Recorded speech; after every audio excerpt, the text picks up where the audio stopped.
Welcome back to another episode of the Tatts and/or Tarrasques. With me, your host Dan. Joining us is Sean, Mr. I am Dylan James, looking all shades of yummy Neapolitan ice cream, and joining us for a purely oral experience is Mr. Timmy, aka Paulie the Parrot, aka Covered in Slime, aka the captain of La Floridita. Yo. Which one of you wants to give me a bit of a recap, a bit of a previously on Dragon Ball Z? You got this one. Okay. So last time on the Tatts and or Tarrasques, we went looking for the King of Pudding, he who shall be named Pudding King, to kill him. We fucked up a couple of his minions, so that was pretty cool. We fucked those guys right up. We also fucked up our entry to get in here. We met a dwarf. It's okay. You can say that I fucked up the entry. Yeah, the bird fucked it up. We met a dwarf who doesn't seem to like elves very much. We need to put him through some sensitivity training. Oh, he's going to get some sensitivity training in another realm of existence, that's for sure. And yeah, now we're continuing to fight more people who shall be named Pudding. That's right. Our dear heroes came up against Prince Livid and Princess Ebenmeyer, two step siblings of slime, under the sway of the Pudding King. In this, the sort of house center, what was once a big part of Blingdenstone, and is now the walls covered in slime, dripping with oozes of all kinds of colors, and parts of the slime reach out from the walls, attempting to grab you. You were able to sort of put down Princess Ebenmeyer, and her stepbrother sort of melted into the ground, summoning a small ooze-like army to come after you. And that is where we find our heroes fighting off this small group of oozemen, looking like deformed humanoids. And I believe, Paulie, we're on your turn. Yes. I am 40 feet up, and I'm probably going to just swoop right down and then attack the guy right next to me. Cool. Oh god, I need to re-import everything for my character because my character sheet in this went... Ooh, natty 1 for 9 to hit.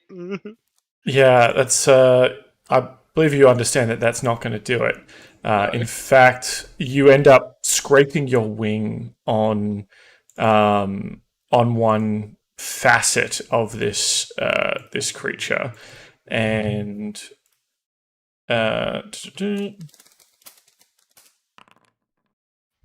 you're going to take 3 points of acid damage as it just sort of burns away a little bit of the feathering on one of your wings. So poison and acid are not the same, are they? No. Okay. Poison is elemental green, acid is elemental black. Okay, perfect. Yeah. Can I uncanny dodge that? You certainly can. Yeah, that'll use your reaction. But yeah. And then I'll just, you know what? I won't attack again because I'll basically just be embarrassed, and I'll just fly back up to where I was as my bonus action. Yep. All right. He looks up at you, this creature that you've sort of done a bit of a flyby, and he reaches up his arm, the sort of digits of each finger splitting into pieces of ooze that start flying out at you. He also fails to hit very impressively. You swoop, duck, dive, and dodge as just bits of the ooze go flying past you, these sort of shards of gloop. He essentially had a secondhand embarrassment for how badly I buggered mine up. He's like, oh, I feel bad for the guy. That's right. By passing through him, you've sort of upset the center of balance of his ooze core. and thrown it off, and sort of he maybe thinks he's already done some damage to you, so he kind of starts missing. Sorn, you may not be so lucky as one of these creatures moves up towards you. Is going to roll a dirty 20 to hit. Mm-hmm. And that's going to be 7 acid damage. I'm As also kind of slices into you with an arm, almost like a blade. I'm going to use my reaction on that as well, and just pop a. I can use my normal spell slots to use warlock spells. Can I not? Correct, and vice versa. It's just that the warlock spell slot itself regenerates on short rests. Yes. Okay. Well, I am going to first level Hellish Rebuke this motherfucker. If it... Oh, why won't it cast in? Unauthorized. Interesting. Let's just go back over here. Is this with D&D Beyond roller? Whatever? Yeah. Yeah, I think it's had a bit of an update. You maybe need to tell it, like, when you click it, there's like specific options, and you go like send the rolls to this tab in particular. Mine is just coming up. Access unauthorized. Please enter or sign in. Oh. All right. Well, it's 2d10 damage anyway. So I'll just roll the 2d10. Cool. And then I'll refresh the pages. That's 12 damage. Fire damage? Yes. So he slices you with sort of his arm, the acid kind of leaving a scouring, sizzling mark on your skin and clothes. But in return, sort of flames leap up the arm. And how would you like to do this? I just want to like reach out and just be like, fuck you, as he attacks me, and he just bursts into flames. Cool. All right, so he just sort of disintegrates, melting away into a puddle of bad-smelling vapors as we more of these creatures march forward. One is going to fire up at you, Paulie, firing these sort of needle-like ooze pieces. Dirty 21 to hit for these ones are 14 piercing damage as. Yep, that definitely hits, obviously. Yeah, so these sort of they're almost like crystals by the time they've flown into you and pierce into your side as they go past. The fourth one takes a big old swing at our dear friend Fastos, but it just sort of clangs off his readily available shield. And our dwarf friend Fastos, has he imported things? Can I look at what he's got here? So he got a warhammer. Sounds about right.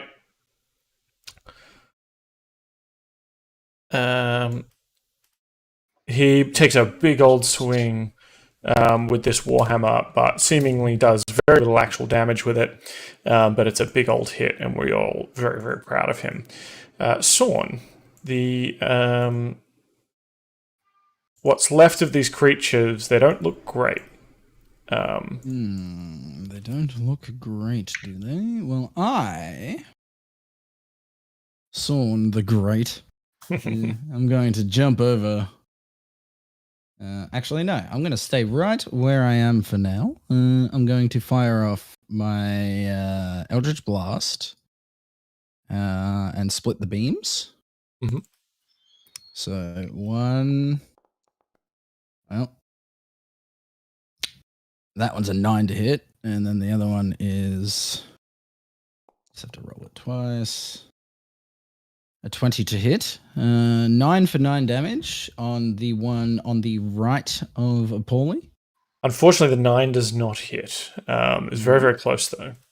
And then the 3 damage for 20 to hit on the other side of Paulie. Okay. So 3 force damage rocks into this slime creature. If we all remember, he looked a little something like this. Everyone's favorite. And barely holding together his form, but unfortunately 3 damage is not enough to put him down. And then Son will once again yell out, stay off the floor as best you can, and jump aside. All right. Paulie. I will go down to 5 feet above the ground and then just kind of like do like a flurry of blades at both of the creatures, attacking the one on my right first with Talon. Mm-hmm. Does that roll? Roll Yep. again. 25 definitely hits. Beautiful. 23 damage. Yeah. How would you want to do this? Just like I said, basically like kind of like the Tasmanian, like like a devil, just fucking like a whirlwind of just blades and like basically a big red tornado, feathers flying off, the whole shebang. Yeah. So you leave the remainder of this ooze incredibly perforated. So like the T1000 can't hold its form together. It just sinks back into the slime on the floor. And then I'll attack with a dagger with the other one. Boom. 18. 18 will certainly hit. 8 damage. All right. 8 damage. This one looks like a feather could knock it over now. Maybe a particularly strong feather, but still not looking great. As you swoop past this one, and yeah, I'll just stay 5 feet above too. Okay. All right. Well, it's going to try and swing at you with its sort of ooze arm. This time, 17 to hit. 17 does hit, yes. Okay, that's going to be a further 7 slashing damage this time as it sort of tries to cut into you with its arm. It has to sort of reach up to do so. Yeah, and then beneath you,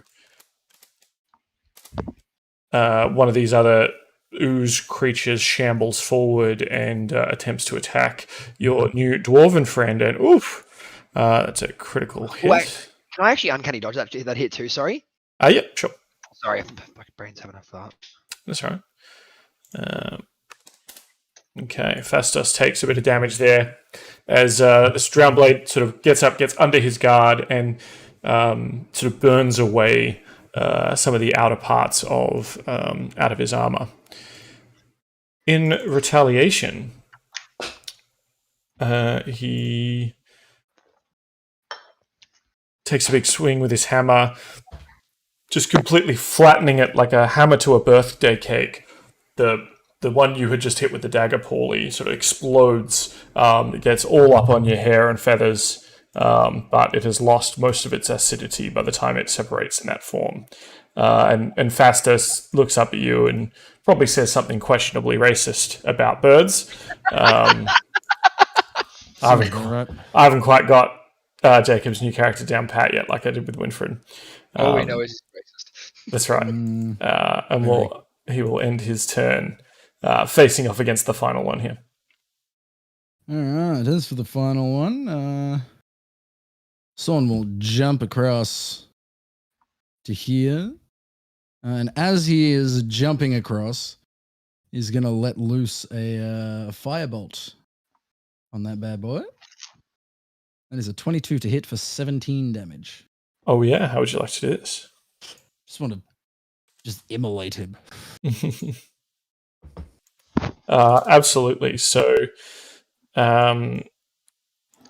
it goes up in incredible flame. It smells like hot garbage, just burning away. And the bits of the clumps of ash that are kind of left at the bottom, as what moisture is drawn out of this thing, the clumps of ash kind of rejoin back in the into the slime below, and there's kind of a slurping and sucking sound as it is reclaimed, and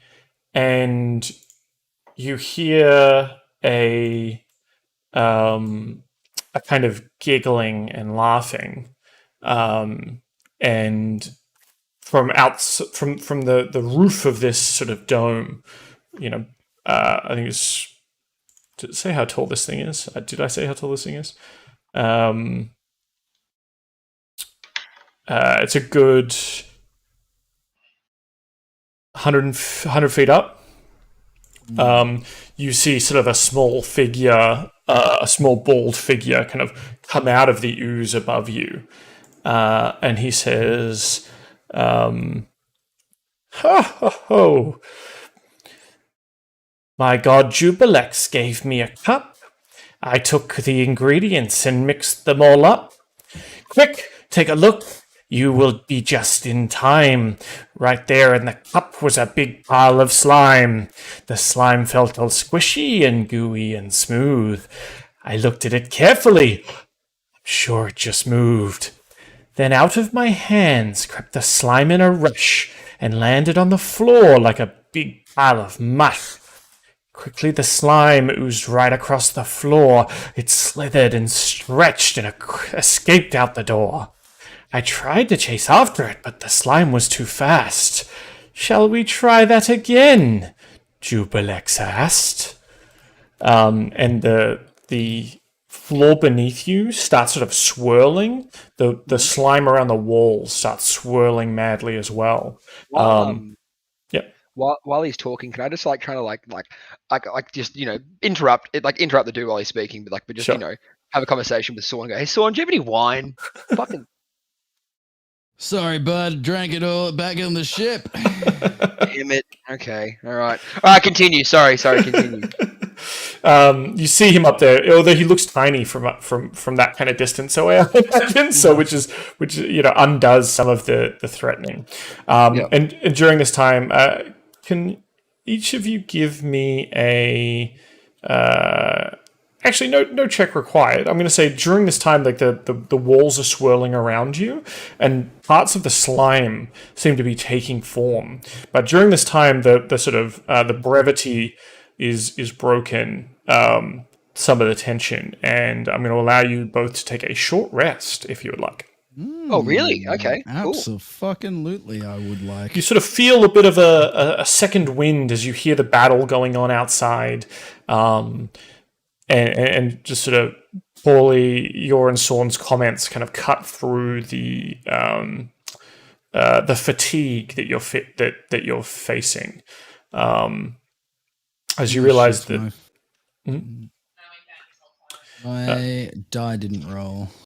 One.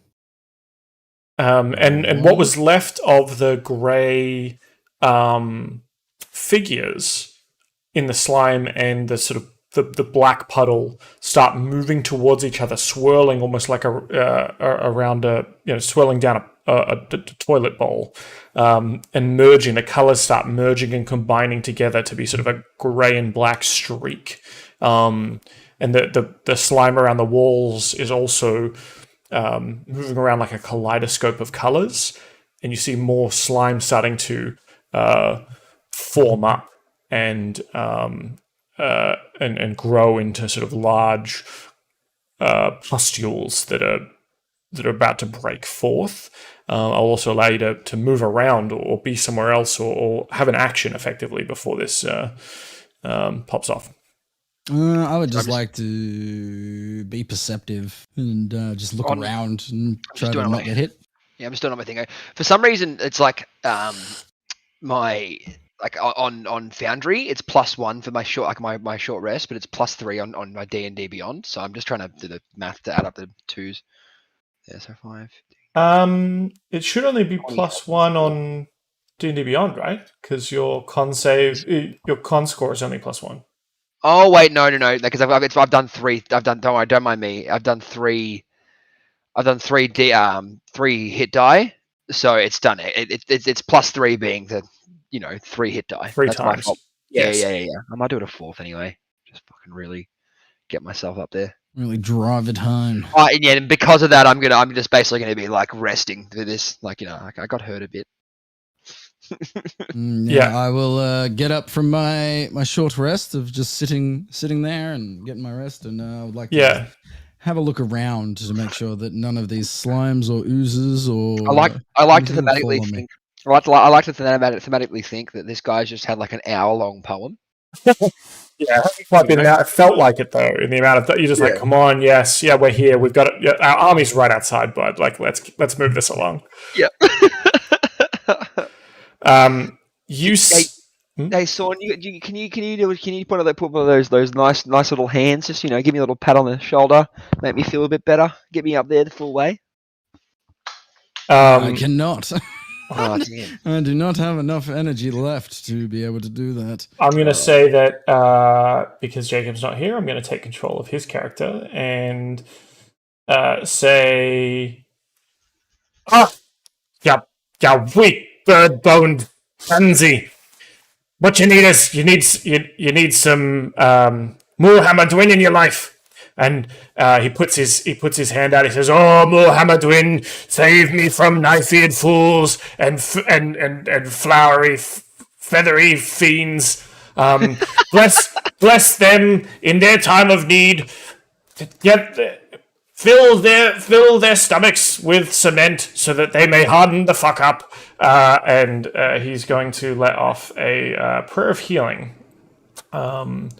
So that's all of you guys get. This is what happens, Jacob. If you're not here, I'm just going to start using all your spells. You all get 11 healing. Alright, perfect. I'm just on full health then. Done. Awesome.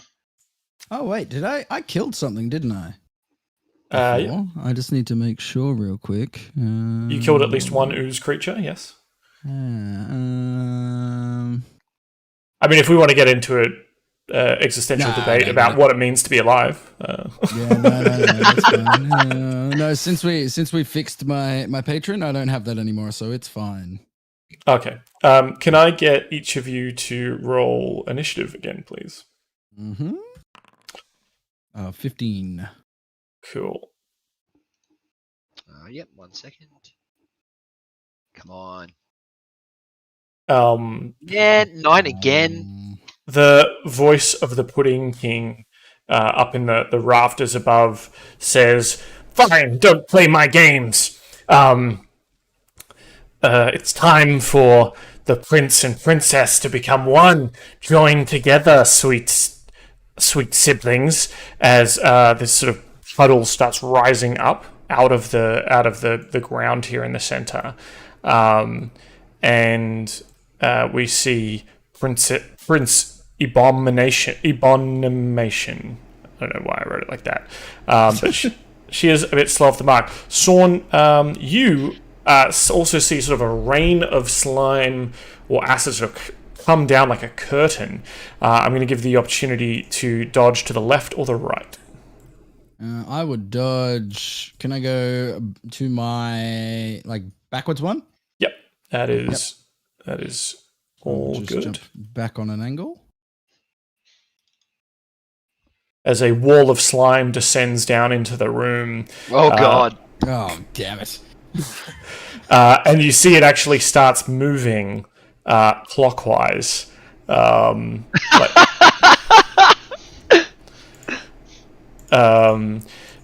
Out of the slime steps a part of the earth itself is sort of drawn up, and there's sort of a purpley kind of ooze that looks, greenish looking ooze with sort of flecks of rock on it that looks a little something like this.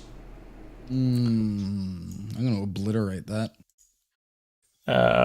And of course, Princess Ebonlivid is just sort of mostly just looks like black ooze. A lot bigger than that. Can I just step on that, please? Yeah. Magically imbue my boots and just step on it. And plop.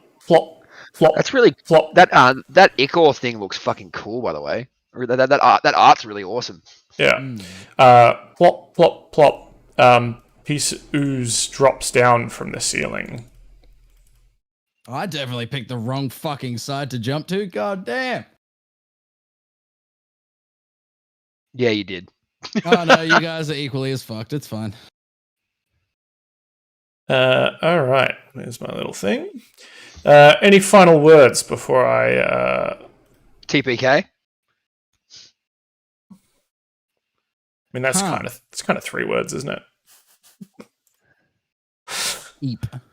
All right. First up on the initiative order, actually, I will, because you've seen all this unfold. I will give you all a round first because I am caring, and you're maybe in over your heads. Sorn. All right. Well, The wall of acid starts, is moving slowly towards you. You but gotta- You got to use like radius shit now, mate. I don't have radius shit. Oh, don't you? I think. Oh, Oh, that's wait, right. I have- You I used have you one. used it, didn't you? I have 1. That would do that. That would make sense. All right. Well, can I ascertain how quickly this wall of shit is turning? Yes, you think it will move 30 degrees, which will put it at about here. Smack bang on. No, it will cross over me. Cool. All right. Well, Sorn, in his infinite wisdom, is going to just have to double check real quick. It is feed to the space side left. Okay. Sorn's going to run straight over to here into the middle of the pack and just look around at these disgusting creatures. Yeah, so one of them is so this reddish orange slime that looks great. It's so that you can see things are sort of bubbling off it. It looks quite volatile. This blue one seems to have taken the form of a humanoid, but made of slime with a sword and shield. And then one of them looks sort of black with kind of red veins in it, and seems to be pulsing with sort of necromantic energies. All right, well, Sorn's just going to thunderstep out of this and get all 3 of them. So we're going to roll that one.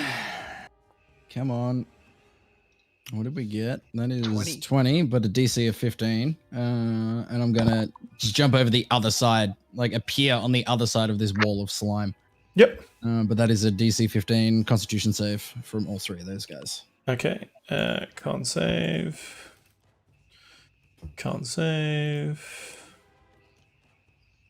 And con save. DC 15. Okay, 2 of them save. One of them doesn't. The Suze, the lazy Susan, takes the full 20 damage and doesn't look too great after that. Fuck, I got a lot of health. The other 2 take half damage. Is that right? Yes. 10 hit points each. Okay.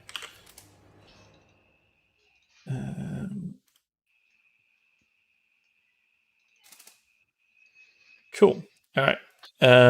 With that, though, they do look pretty bloodied. And then that is that's it for that turn. I'm just gonna can we see over this wall of ooze or no? You can see through it, though I'm gonna say it provides some cover from ranged attacks in terms of it's a bit translucent. Getting our extra damage from my drow friends outside. Oh yeah, I forgot to factor that in. So that's an extra 4 damage on each of them. Yeah. I will not remember that, so make sure you just give me the final number. Yeah. Pop back into my head. So you thunderclap out, and then that kind of gives them the opportunity to fire in at your foes, providing sort of a bit of cover fire as soon as you wink out of existence, peppering them with extra arrows. I'm just going to say, when I ephemerate on the other edge of this wall, I'm going to say, it's not much better over there. We need to deal with this. Paulie. Okay. I'm gonna. Well, I wouldn't be up 5 feet anymore. Just because we were resting and stuff. Sure. I'll just attack the big purple one or the green ooze Yep. right next to me. Just to try get in that as fast as possible as they drop down. I guess you'd probably say. 12 certainly hits. Yay! Okay. I'm gonna re-roll one of those d6s. Mhm. The PSR. Still better. 22, so that's 26 with the +4. Yep, 26 damage.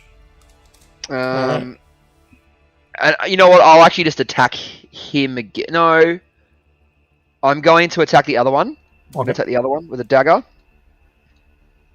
This one looks a little bit hardier because it's sort of got a shield made of slime that it's pulled up out of somewhere. 13 will hit though. +4 to both of those. 8 damage. Oh, so that's 12 damage. 12 damage. So not as much damage, obviously, but you're able to just kind of slip in past the guard and disrupt some of what's holding this slime together. And then I'm going to backflip over Fastus and hide behind him. Now, do you get to choose one of these things to avoid opportunity attacks from, or is it just anyone you've attacked? Anything I attack, I can uncanny dodge. I can Cool. uncanny dodge away from it. Oh, so yeah, I can basically if I attack it, I dodge it. Yeah, good. That's why I didn't attack the creature Twice. The one creature twice. Very Correct. Good. Yeah, very clever. All right, cool. Well, Fastos is going to point at the one with the shield and says, "I'll save you, elf!" and let out a guiding bolt, sort of a bolt of light, and it just fizzles off into the darkness. He rolled a 1, and just this bolt of light hits the ooze, and you just hear the sizzling, and nothing happens. So I don't need your help if that's the help you offer. Cool. All right, top of the round, the ooze wall moves, and they're going to start having their turns. I hope you're ready. The mineral ooze slurps forward and reaches out with a pseudopod to grab onto Fastos. With a 11 to hit is not going to be enough. What has it got here? It takes 2 slam attacks. If both attacks hit, okay. It's going to try and slam him again. Just beating on that shield, you can hear the clang of what sounds like stone on metal as it clangs off harmlessly. The Serperate, one of the red ooze sort of slimes up towards where you are, though, Paulie, and tries to hit you. Let me choose that touches these or hits it with a... Okay, yeah. That's a 23 to hit. That hits. Okay, you're going to take 4 bludgeoning damage and 8 necrotic damage. Uncanny dodge. Okay.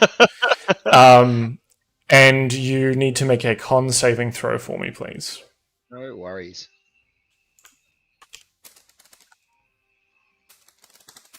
$12. Oh, that's not great. Your flesh starts slowly liquefying. Oh God. As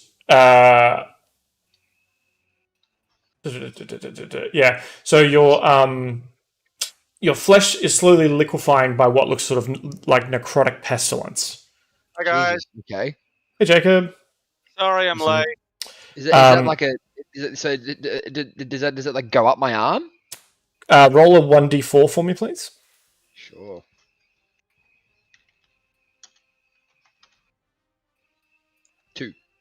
All right, your dexterity score is reduced by 2. Jesus. Okay. Bing bong. Can I do that?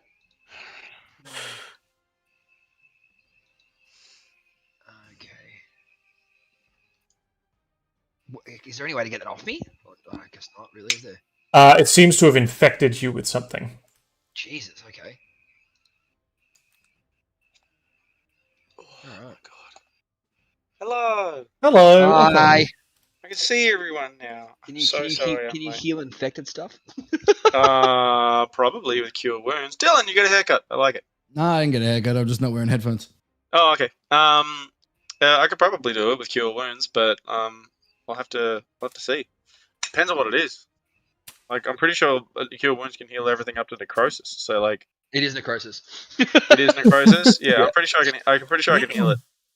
All right. Well, to give you a bit of a recap, because you were here for it, and I'm so sorry. Yeah, No, please give me a that's little fine. bit of a catch up. so you defeated the creatures or the slime creatures known as Prince Livid and Princess Ebonmire, the Step Slimes. Yeah. And after that, the Pudding King came in, had a cool little poem that you guys totally laughed at him about, and like I tried really hard on that poem, Like a guys. solid hour.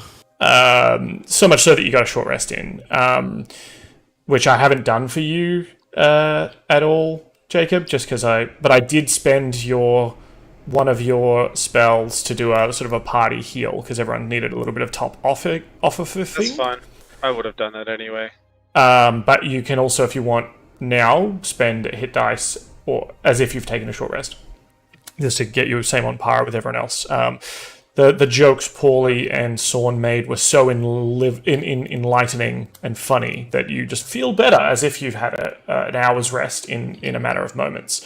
The Puddles, formerly known as Prince Livid and Princess Ebonmire, have merged together into Princess Ebonimation, and other parts of the slimes on these walls have coalesced into a number of other types of slime that you see before you.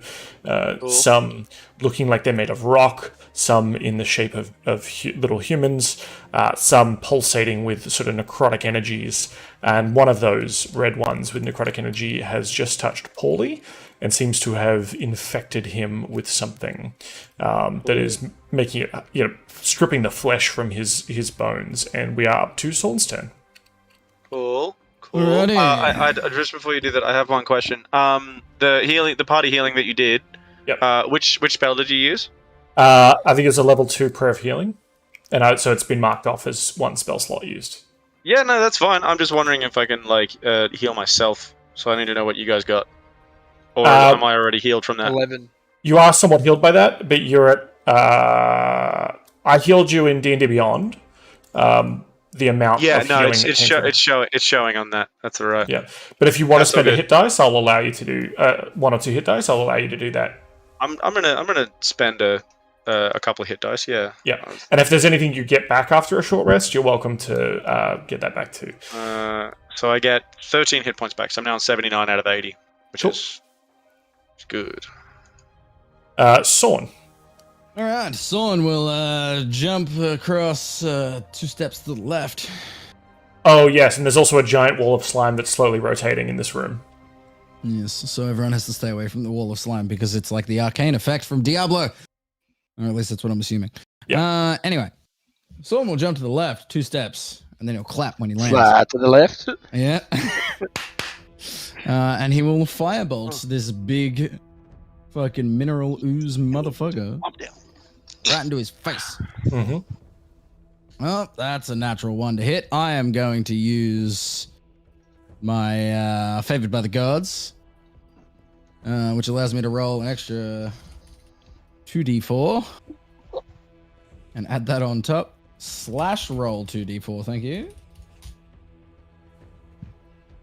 And that's a 6 on top, so that is 14 to hit for 18 damage because of the extra 4 damage. Interesting question though, and I think I'll allow it this time, but it's probably something to consider for later because it was a critical miss, not just a low roll. Is that unrecoverable unless you had like a re-roll the D? Because it's still technically you've rolled a 1.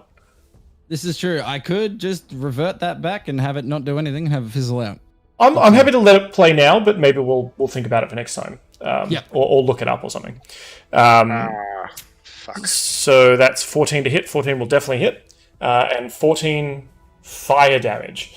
Fire sort of lances out at this. Plus the 4 from the drow. While the bolts from the drow seem unaffected, so I'm going to give you the full 4 there.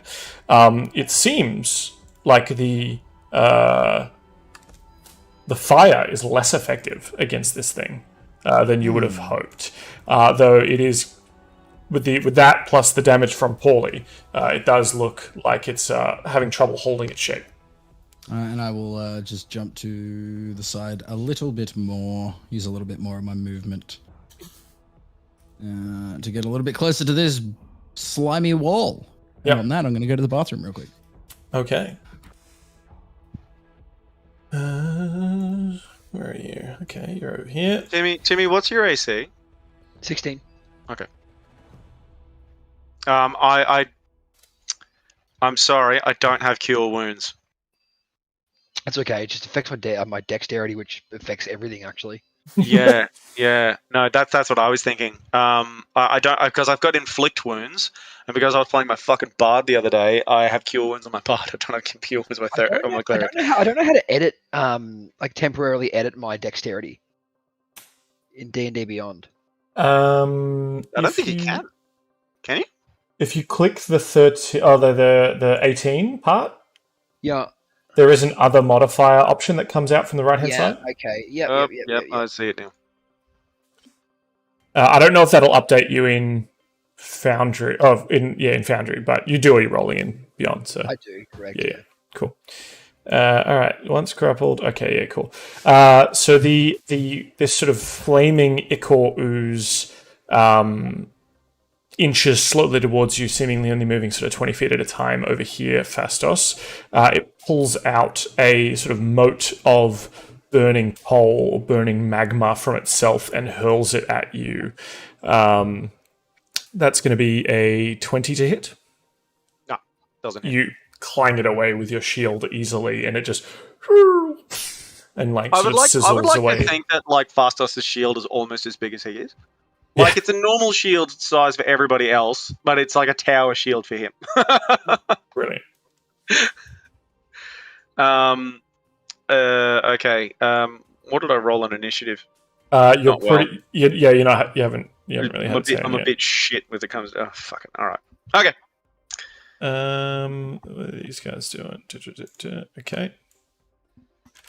Oozes are moving forward. One of the oozes near Sorn that he damaged so heavily with his Thunder Step makes its way through the slime wall towards him.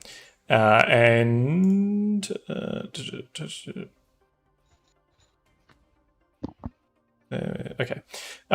to hit him with its pseudopod. Does a 17 hit Sorn? I think it does. Burn my reaction as well. Cool. You take 8 bludgeoning damage, 13 necrotic damage, and I need you to make a con saving throw as well, please. So that's 21 damage total. Mhm. Okay, and a Constitution save. That's a 24. Cool. You are not infected with this incredibly terrible thing. You don't want to be, yeah. That's terrible. And then I'm going to 14 damage from my Hellishly rebuke it. And this is fire damage, correct? Okay, that has no change. And also, it's more like 18 damage. DC 15, and it's a dexterity, is it? Yeah. It would surprise you to know that these things are not incredibly dexterous. It gets a 10. So it tries to sort of move out of the way of this flame, but you sort of hold on to it and just burn right up it. And it explodes in terrible. in a terrible explosion. You do get a little of that on you, so you got to take 4 more necrotic damage. Yikes. But it is destroyed.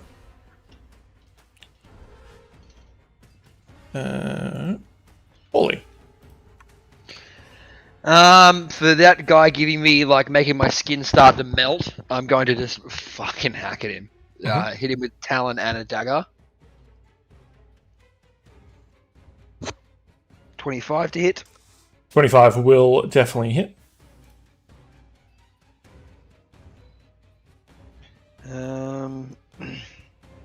Yeah, perfect. 23 damage. Yeah, that's more than enough. You slash in, though, it also explodes. And you take 1 necrotic damage. Son of a bitch. Actually, so does Fastos. Ah, motherfucker. All right, and then I'm just going to go next to... I'm just going to do a little feint in into this guy then. To attack with my Dagier. Mm-hmm. Damn. 9. 9 is enough. Oh, hell yeah. I'm going to re-roll that d4, because why not?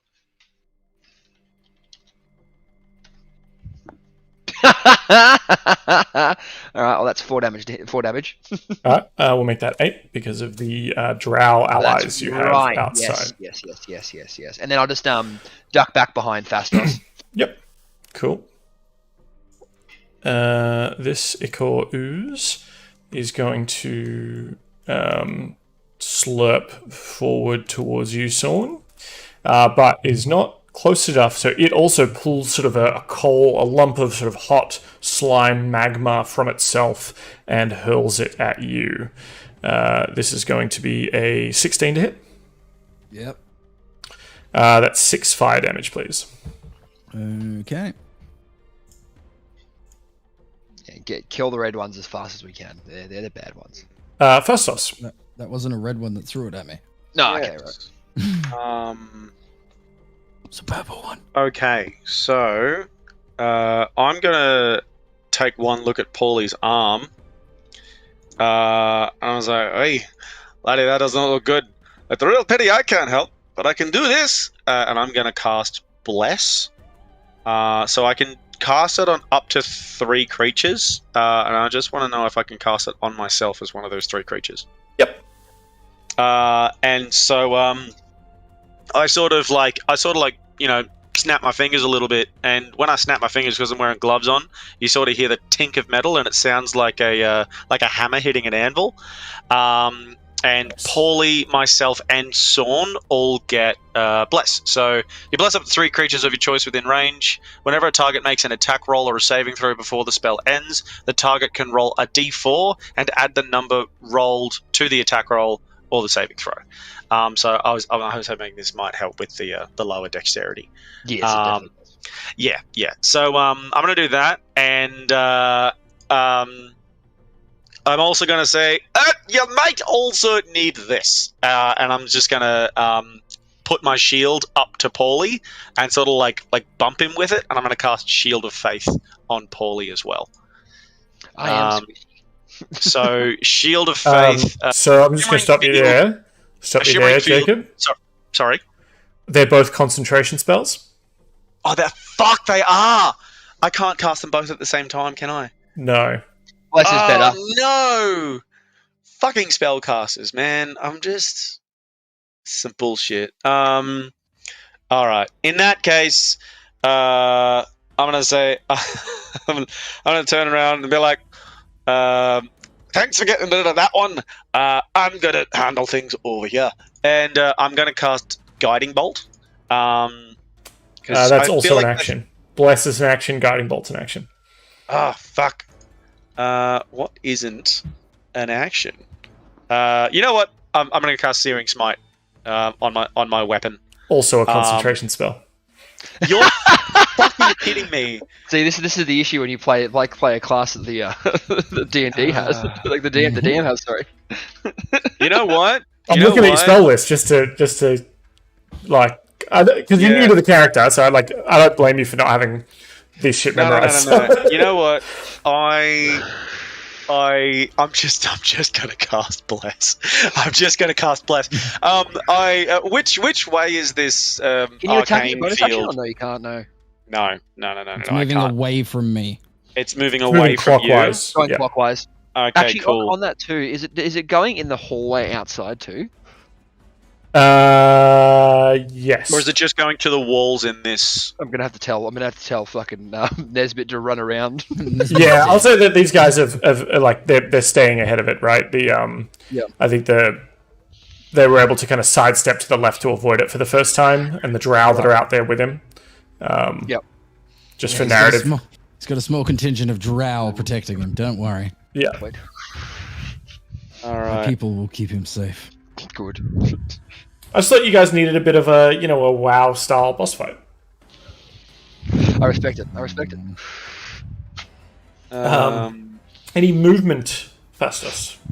I was actually going to ask about that because if the thing is moving in a clockwise direction, I'm going to stay within range of whatever the fuck this is, Mhm. and I'm just going to sort of sidestep over here towards Sorn. Sure. Cool beans. And I literally luckily, cannot do anything else. So that's me done. Luckily, Because everything movement. else requires concentration. Yeah, luckily, movement is not a concentration spell. Yeah. If you would have turned around and said concentration, I would have hit the fucking roof. Yeah. The princess, the big pile of black sludge that is the combined form of the step slime twins, points at you, Fastos, with sort of a black ichor tendril, and you can feel sort of your mind being attempted to being crushed. I need you to make a intelligence saving throw, please. Intelligence. Oh god. Oh, thank fuck!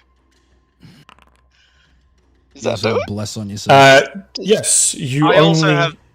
also have bless. I'm That's good. wondering if can I only use that once, or can I use that for as long as I'm concentrating? As long as you're concentrating. In fact, we'll put a little okay. concentration thing on you here. Yeah. So there's an extra D4, I believe. Yeah, that's fine. You made it. So you only take 6 psychic damage, as your mind is somewhat crushed, but heavily resilient because it's mostly made of rocks. And Prince. I'll feel that. I'm just gonna turn around and say to him, "Be like, hey, you're trying to crush a dwarf skull. You're gonna have to try harder than that." And sort of like flip her the bird. Excellent. Cool. They reel at it and say, "We must do better than that, brother. Yes, we must, sweet sister. We shall eat him out from the inside." And then, Hey, woo! Whatever you're gonna do, stick that between you and your internet service provider. I don't want any part of it. The mineral oozes forward between you and Fastos, and tendrils lance out poorly at you. Does a 17 hit? Yes. Did your armor class go down because your dexterity went down, by the way? Yep. Wow, great. You take 5 bludgeoning damage and 1 acid damage, and it tries to grab you again.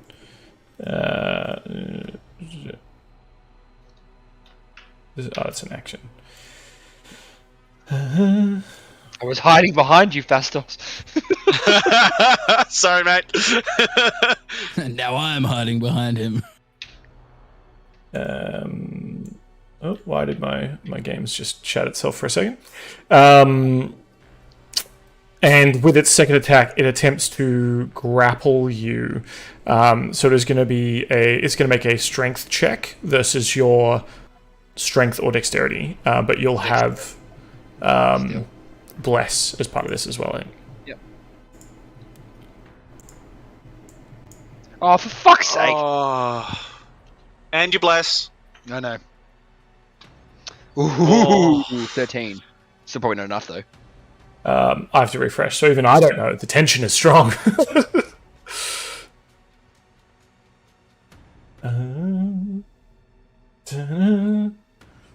Has it got you? Are ye fucked? I'm probably fucked, yeah. Sorry, I'm refreshing my page. It's taking a sec.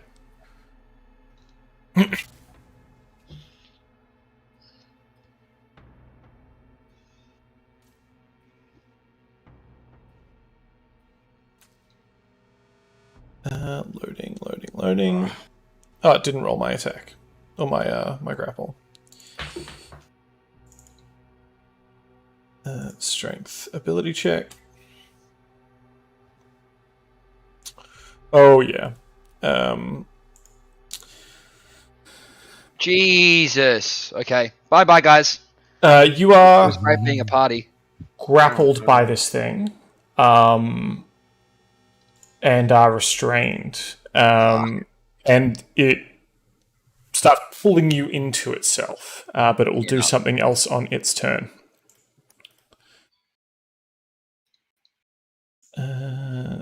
I think On its next turn? On its next turn. Okay.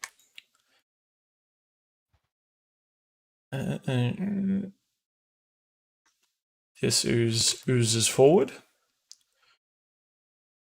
Sorn. Alrighty. Can I tell where this wall of slime is originating from? Is it coming from the incestuous slimes? It's sort of like coming from the walls and roof. It's almost like a rain bar that's rotating. Okay. So a lot of the slime that was making up the oozes on the walls has like coalesced to drip down, and then it's like scurrying back up the walls and dripping down. Maybe, I don't know. Okay. Well, that doesn't help me in any way, shape, or form. So, Well, moving on. Yeah. The one that is trying to pull our fine feathered friend in. Yes. I am going to. Oh, he was the one that was fucking resistant to fire, that son of a bitch. All right, Yep. I'm gonna double Eldritch Blast him. Okay.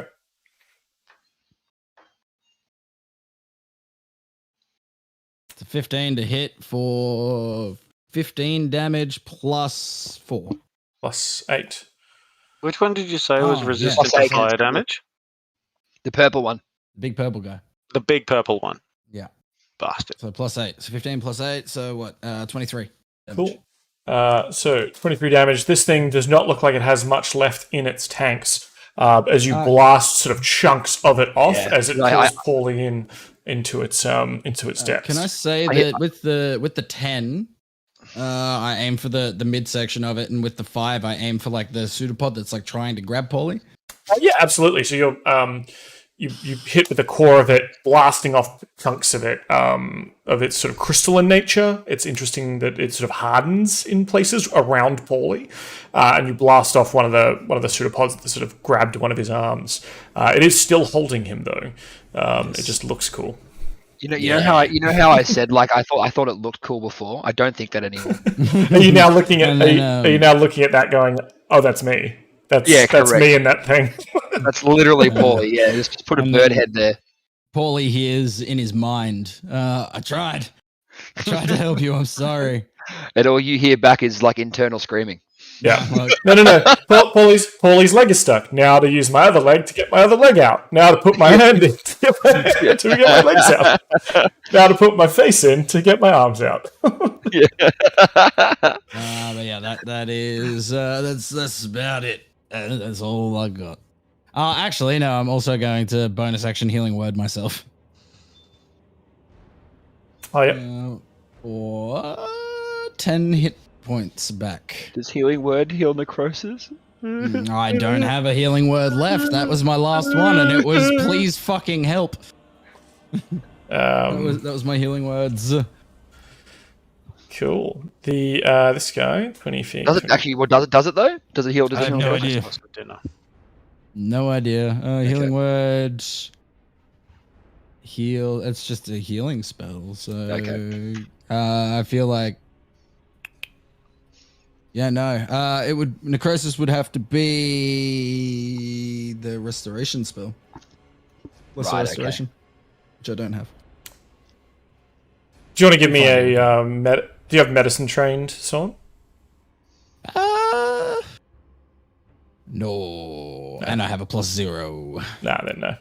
You probably you've probably seen stuff like this. I mean, this is like kind of like a curse, but not. I do have survival training though, which. I mean, you're certainly thinking that Paulie may not. Yes. Oh, yeah. Paulie hears in his mind. You may be fucked, bud. No, Paulie just hears. Ugh. You're fine. The ooze made of sort of black and red, almost like magma, moves up to you, Paulie. Because you are grappled, it will have advantage on this attack against you. Damn it! As it reaches out with a tendril, and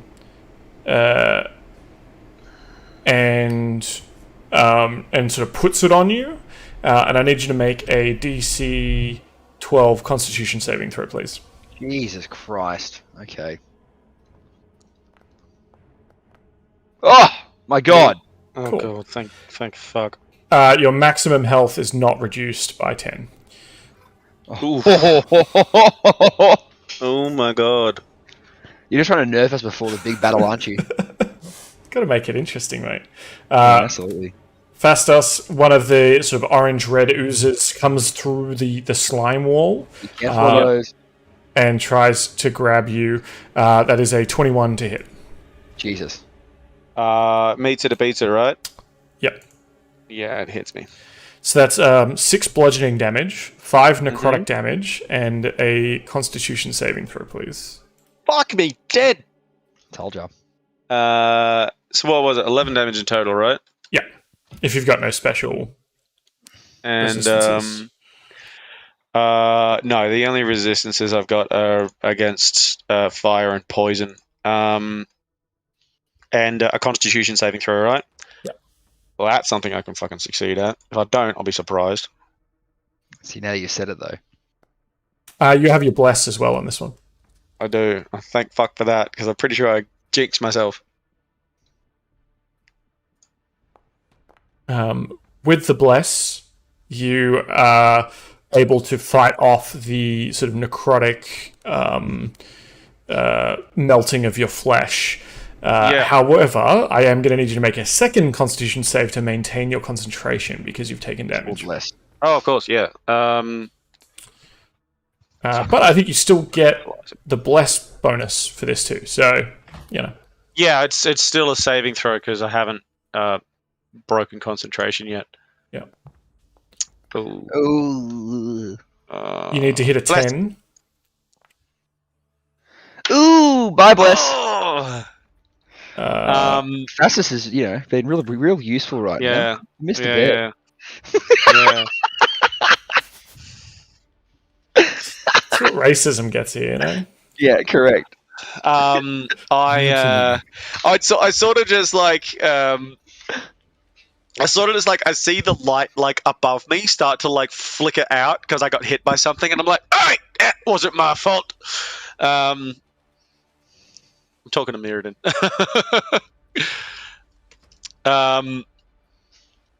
I can't do anything at this point. Yeah. So yeah. It's not your turn. It is Paulie's it's not my turn, turn. however. Paulie, you are grappled by this creature, and also have diseased. another one, and you're diseased. Yeah. I'm going to attack the one I am grappled with. Just like start stabbing at the phallus that's kind of like crystallizing on me. Do I want a meat platter for dinner? Yes. 17 to hit. Yes. Yep. That will hit. 23 damage. Oh shit. Now Okay, grab my so phone charge. I'll you- be back in a sec. You stab violently, aggressively against this thing, and how do you want to do this? Just like, basically like, the internal screaming that was happening is now becoming an outward thing. Yeah. And yeah, like at this point, I think he's a bit frenzied because of the whole arm being, part of his body sloughing off him. Yeah. So definitely just kind of freaking out. I'm imagining it like that guy who gets hit by the toxic slime in RoboCop. Yes. Yep. Yeah, great. So that means I'm ungrappled, right? Yes, you are no longer grappled by this Perfect. guy. And then I will dagger stab with the other fucker next to me. Oh, didn't mean to roll twice, but 16.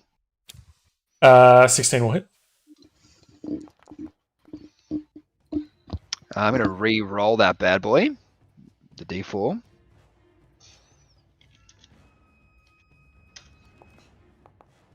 Perfect. 7 damage. Plus 4. 11 damage. Oh, yeah, sorry. That's right. Yeah, 11 damage with the Yeah, extra. very good.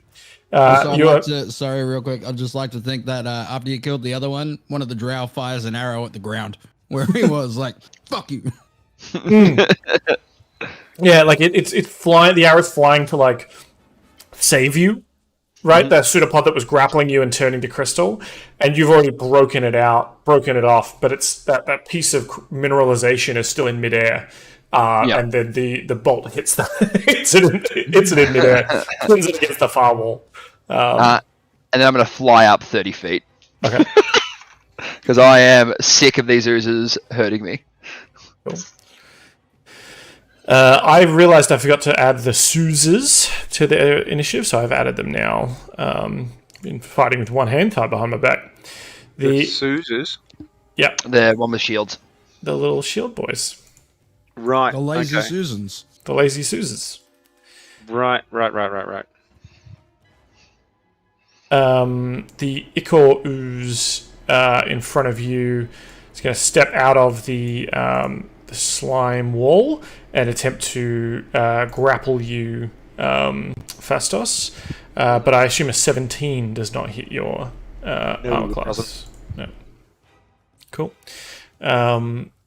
The nearby Suze, though, will step forward from within the slime wall. Will... What's that?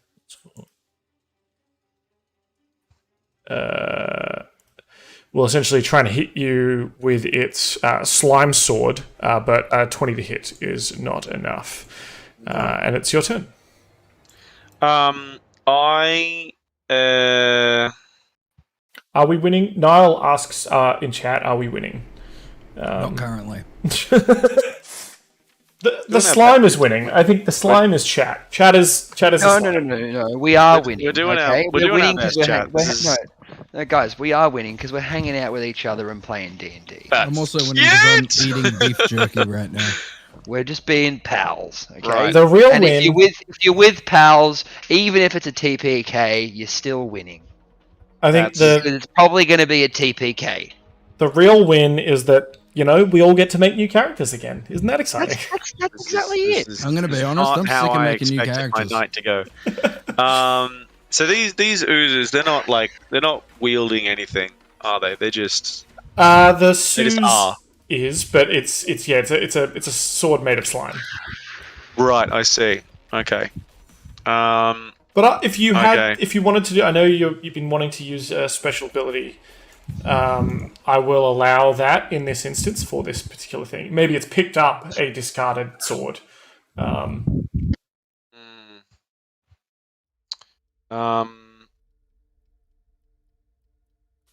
actually not going to. Oh, that's a cantrip. Okay. I'm sorry. I usually have these things sort of prepared, but I've just been hit with a curveball with like 3 of them surrounding me. So. Sure.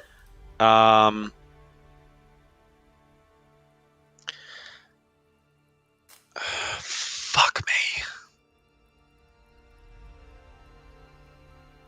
All right, fuck it.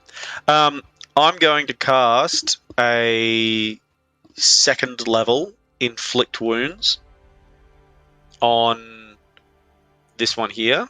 Mhm. And I'm going to turn around to Paulie and I'm like, hey, Paulie, these things are really fucked. And I'm going to hit it with an inflict wounds. Mhm. So I'm just going to... I'm not sure if the D&D Beyond is actually connecting to the Foundry, but I'll have to fix that eventually. Sure. Um, That'll be on your end. So, how do I do like second level spells? How do I increase the level of spells in the Foundry? what does it say? High levels. You Well, just increase it by... inflict wounds is first level, but I wanted to cast it at second level. Sure. But I just don't know how to do that in Foundry. Why don't you cast the spell and then you just add an extra 1d10. So roll an extra 1d10. Okay. Because you'll still need to roll to hit. It brings up a prompt. It's okay. We did Cast less spell. it. All right. So Those misfit dice are cool too. Yeah. A 9 to hit. I don't have bless anymore. Yeah, it's a 9 to hit. A 9 to hit is enough. Thank fuck. Now, you notice that the incredible amount of necrotic damage that you inflict on this ooze would probably have been enough to destroy it. However, because this thing seems to be resistant to necrotic damage, being, partly made of necrosis itself, it is not enough. Okay. So what's half of 27? It's like 14? 14. Yeah. Really close, but not enough. Purple ones are resistance to fire. Red ones are resistance to necrosis. You take 3 necrotic damage in return. And I need you to make a Constitution saving throw. Yep, hang on. So, 3 necrotic damage, was it? Mm-hmm. Okay, and a Constitution saving throw. And then 11. 11 is not enough. Your dexterity score is lowered by 4 as the bits of slime get on you as you have to reach out and touch it with this melee spell. Some of it gets under your gauntleted hands, and you can feel it sort of eating away at your bones and tendons. So yeah, you also have been inflicted with this disease. Shit. I'm going to use my bonus action to cast Shield of Faith on myself. Okay. Shield of Faith is first level. And... hang on. If I increase the level of Shield of Faith, will it give me more AC? I don't believe so. I don't think you can cast it on high levels. I don't think I can. I don't... yeah, it brings up the prompt in Foundry, but it doesn't bring up the prompt in anything else. Yeah, Foundry doesn't know about the spell. Yeah, okay. It just kind of That's fine. does that for everything. One Shield of Faith, coming right up. All right. Okay. So I now have a 23 AC. Is that the end of your turn?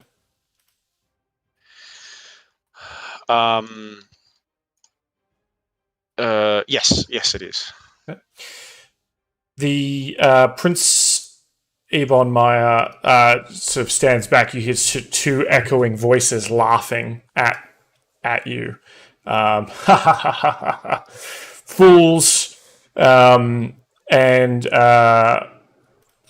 Sorn, you start to feel a crushing psychic thing on your mind. Can you give me a intelligence saving throw, please? Is this a spell? Yeah, it's a form of magic, I would say. Okay.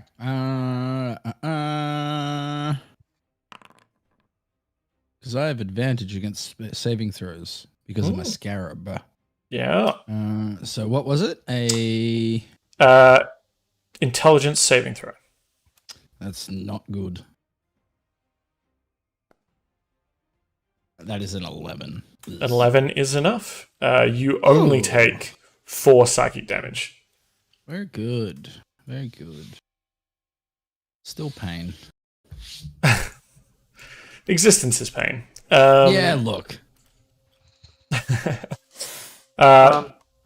Dill, yes. you might know this. Sorry.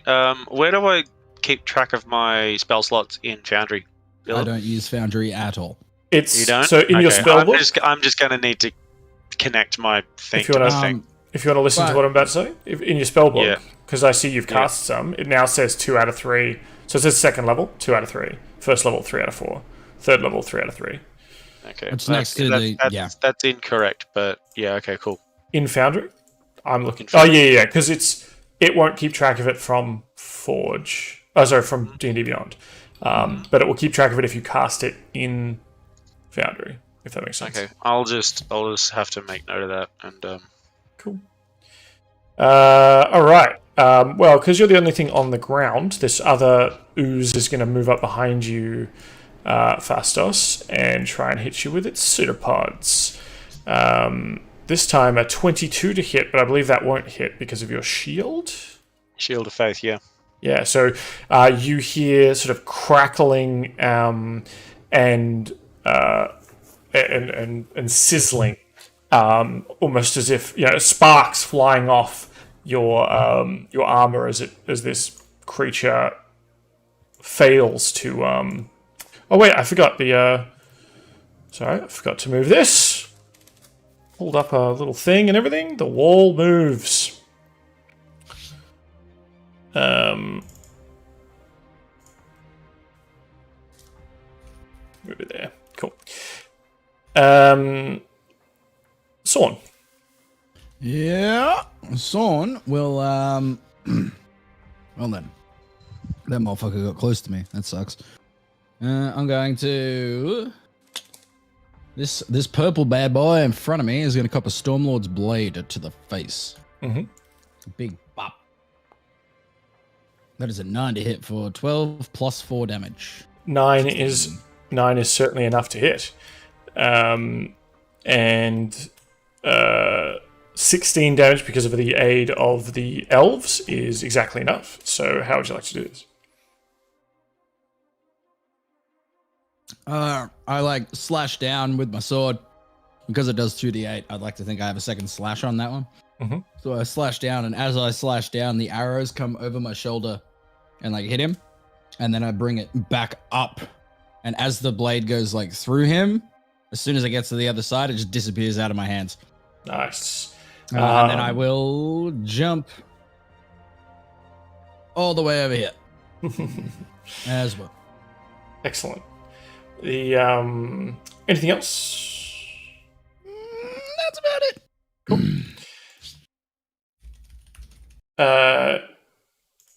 The core ooze below you, Paulie, pulls out a piece of itself to throw up at you. Son of a bitch. That's a dirty 20 Damn it. Yeah, it hits. or 4 fire damage. 5 damage. I'll uncanny dodge that. Okay. The red ooze that is barely clinging to life next to you, Fastos, tries to grapple you with its pseudopods, but is nowhere near close enough. You just behind your sort of wall of faith shield, or your shield of faith. The already giant shield that is bigger than you now also has like a layer of light around it, making it even wider, protecting protecting you from the clawing and seeking tendrils of these things.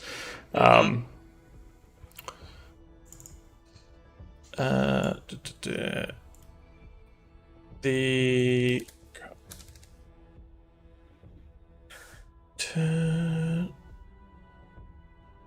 Sorry, guys. If you just look at the bottom corner of my... No, never mind. Oh, there he is. You got a little friend. Yeah, I'm eating beef jerky, and she's like... She's got a newfound love for anything that I eat. Today she stole a salt and vinegar chip. Good. You can I get had a used great to time. The other Suze, from its third arm, pulls off the ground a light crossbow poorly and goes to shoot at you. Son of a bitch. However, it misses. It clatters off very wide and goes somewhere else, giving you access to your turn.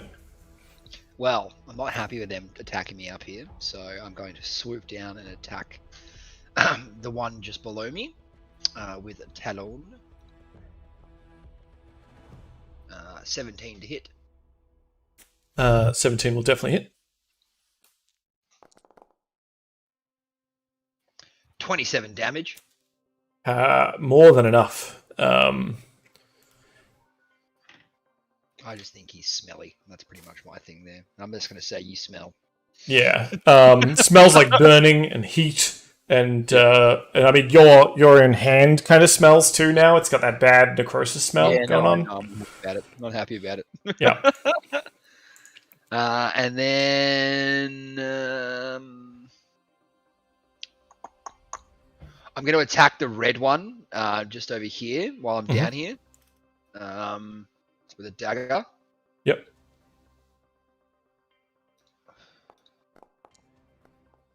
Oh man, that was almost a natural 20. 8. An 8 is enough. However, it does obviously getting this close to it. You do take 6 necrotic damage. Ouch. It's more damage than I did. I'll try to re-roll that d4 just to maybe in the hopes. Nope, same damage. So that's 9 damage. 9 is pretty good, but not quite good enough. As this thing, there's not much more substance to it as you fly in and sort of take a bit of beating yourself while it. Awesome. I'll just fly up 10 feet too. Yep. All right. My turn. Cool. 6 necrotic, you said? Yes, 6 necrotic. Yeah. Because you are already inflicted by the disease, you don't need to roll for that one again. So, positive. That's true. The Suze attempts to hit you, Fastos, but again, the sort of big shield of light preventing, you just sort of behind the shield as blows are hammering down upon it, clang, clang, clang, sounding like the hammers in the forge. You're unrocked behind them, and it is your turn. I'm gonna keep taking all of these hits and blocking them with my shield. And oh shit, something's going on with Discord. What's going? Oh no, what's going on here? We still hear and see you. Oh, okay, because Discord is cutting off more and more bits of me screen. It's the ooze. It's the ooze. Sorry about that. I was just gonna pop you there. Yeah, it was just freaking me out a bit. I thought my computer was about to crash. That's all. I'm gonna keep taking all of these hits, and I'm gonna how do I say this?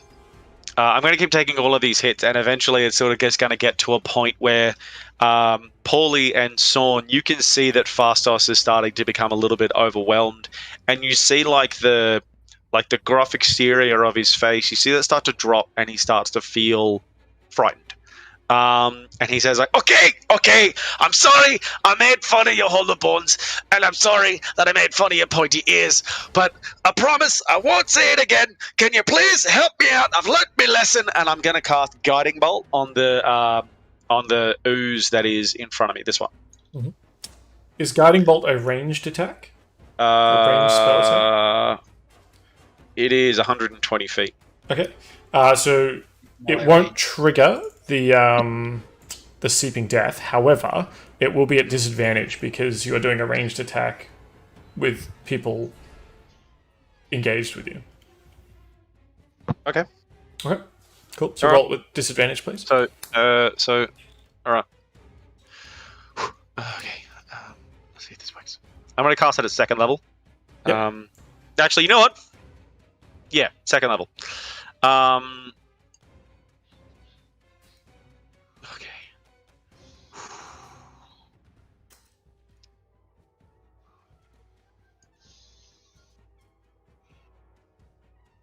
Does a 9 hit?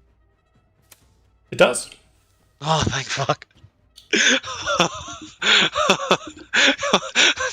don't do that to me, please. No, we lost to Dylan.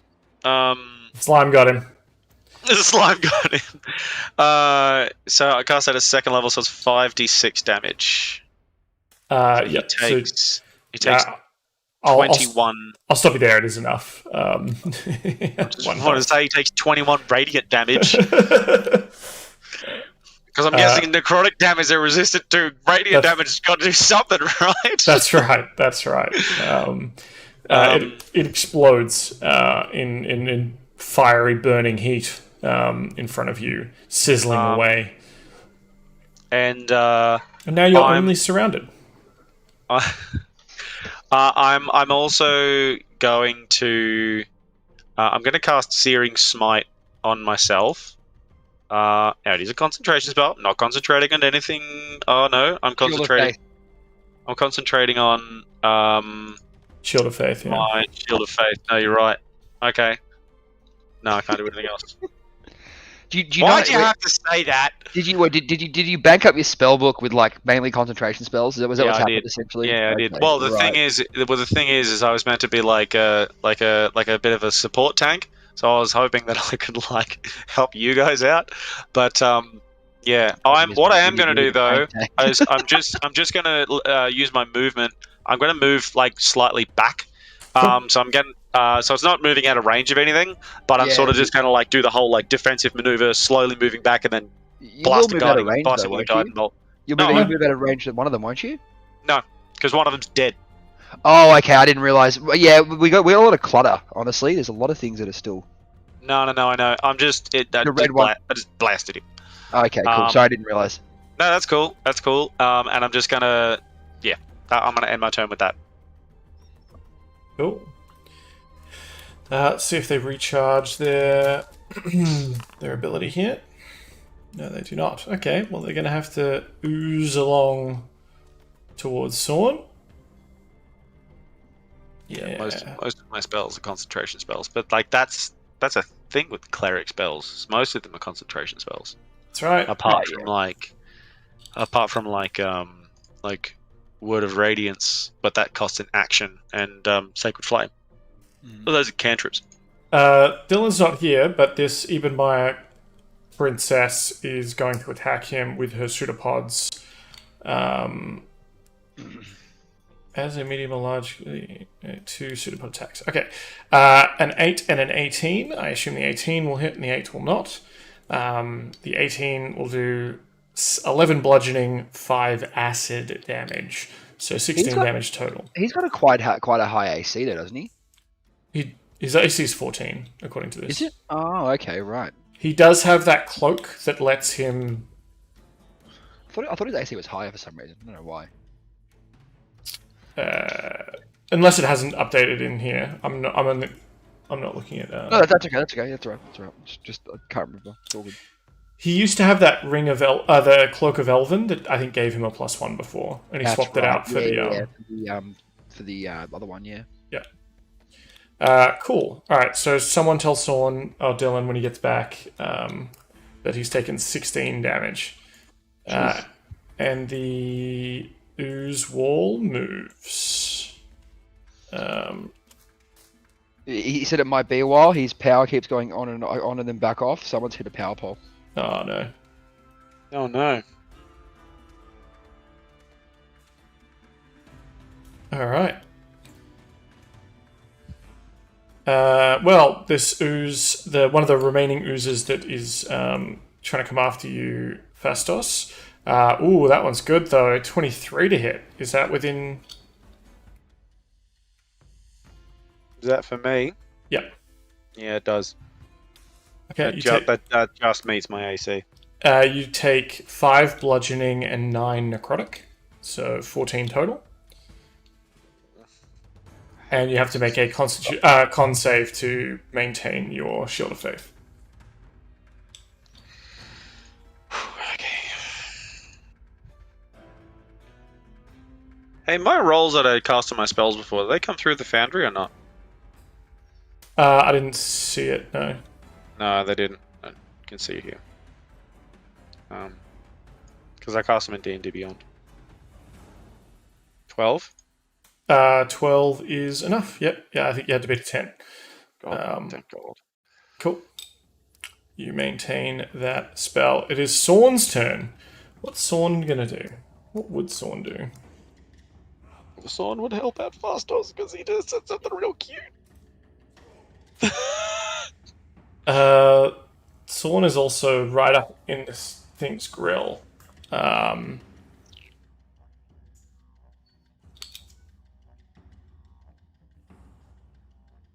What's he got here?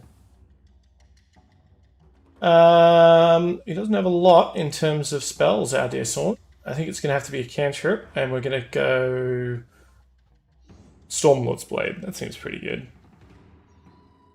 That seems fun. All in favour? Aye. Okay. Aye.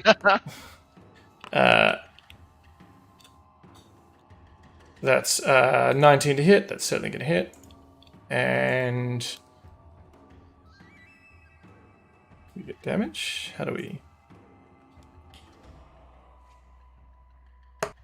Bear with me one He's alive. He's back. Oh well, Yes. you're gonna like this one, Sorn. I did your turn. We can undo it if you like. But I did roll the hit and rolled max radiant damage on this Stormlord's Blade. So I got an 8 and an 8. I will take it. Yeah, no, it sounds like someone's hit a power pole or something near us. Oh, So our power, everyone's came okay off then? a few times. yeah. No, I have no idea. I was far enough away. Okay. Couldn't tell you.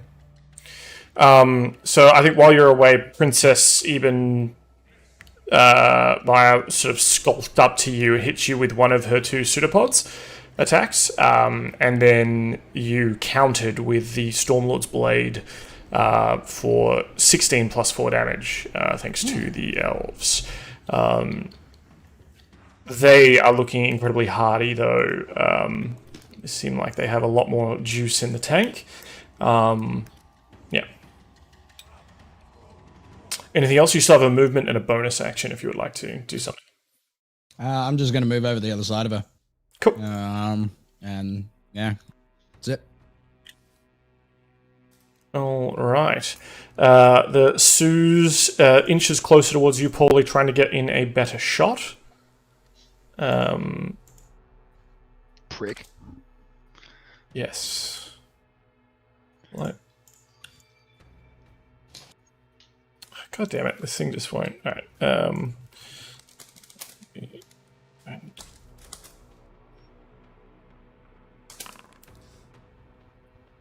Ooh, that's pretty good. That's a critty That's a critty hitty. Well, 2d8. For 3 damage. Oh, really? Yeah. You know what? Just to add insult to injury, I'm gonna uncanny dodge that just Yeah. because. Great. Thank you.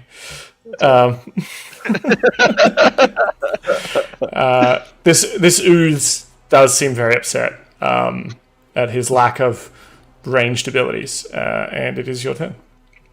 Perfect. I'm gonna snub him though, just because he's doing nothing to me, and attack this. Swoop down and attack this red ooze with Talon. Mhm. Get rid of him. 18 to hit. Absolutely. You also take Yeah. 2 necrotic damage for hitting it with a melee attack. Yep. I'm gonna re-roll one of those d6s. The sneak.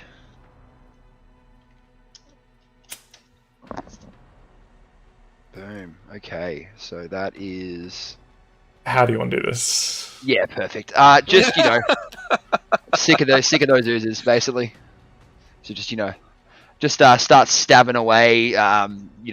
Poking holes, make him into a Swiss ooze instead of just a what are they called? The sulfur oozes. Separating You're ooze. on a flyby, aren't you? Oh yeah, man. That's pretty much like Paulie's MO. You Oh, just okay. swoop. So, like, I imagine that, like, what you hear when you go down and slice this thing in half is just Fastos being like, "Thank you!" And he's like, "You're welcome." And then I'll just then pop by and then attack this Suze. I'm going to attack him from there. In hopes that I won't get hit by the slime wall this next round. Actually, I might even move a bit closer after this. But attack him with the dagger. Oof, that's a good one. 17 to hit. That'll definitely hit. Beautiful. 8 damage in total. All right. 12, including the. No, that's 4, then plus 4, and then. Oh, okay. Yeah, sorry. 8 damage in total. I'm just gonna go grab my dinner. I'll be back in a moment. Cool. Is it my turn coming up? Yes. Okay, I'll be a moment. I'm just gonna go grab it from downstairs. Yeah. In before his turn. Oh, so Paulie, where do you end up? I'll probably end up still behind Fastos. But on the ground. Yeah. Cool. The Suze sort of steps forward towards him, swinging its Susie sword. But actually, that's pretty good. 23 to hit. Again, it will hit. So 7 damage onto our dear friend, and he'll have to make a con save when he gets back.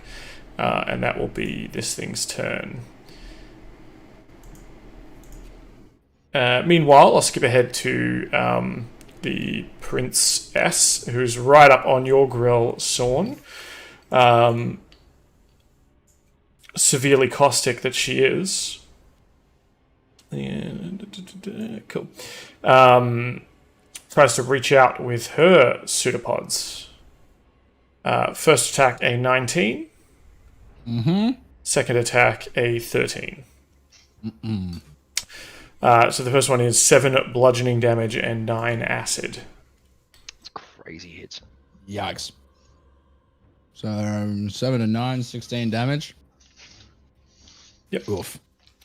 Let's see if she recharges her Mind Blast. Okay. No. Okay. While we're still waiting for Fastos, we shall have the wall move.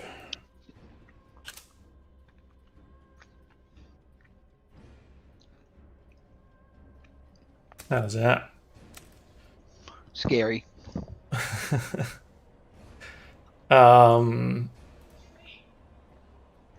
Sorn, we'll continue on, and we'll insert him once back again. into the initiative.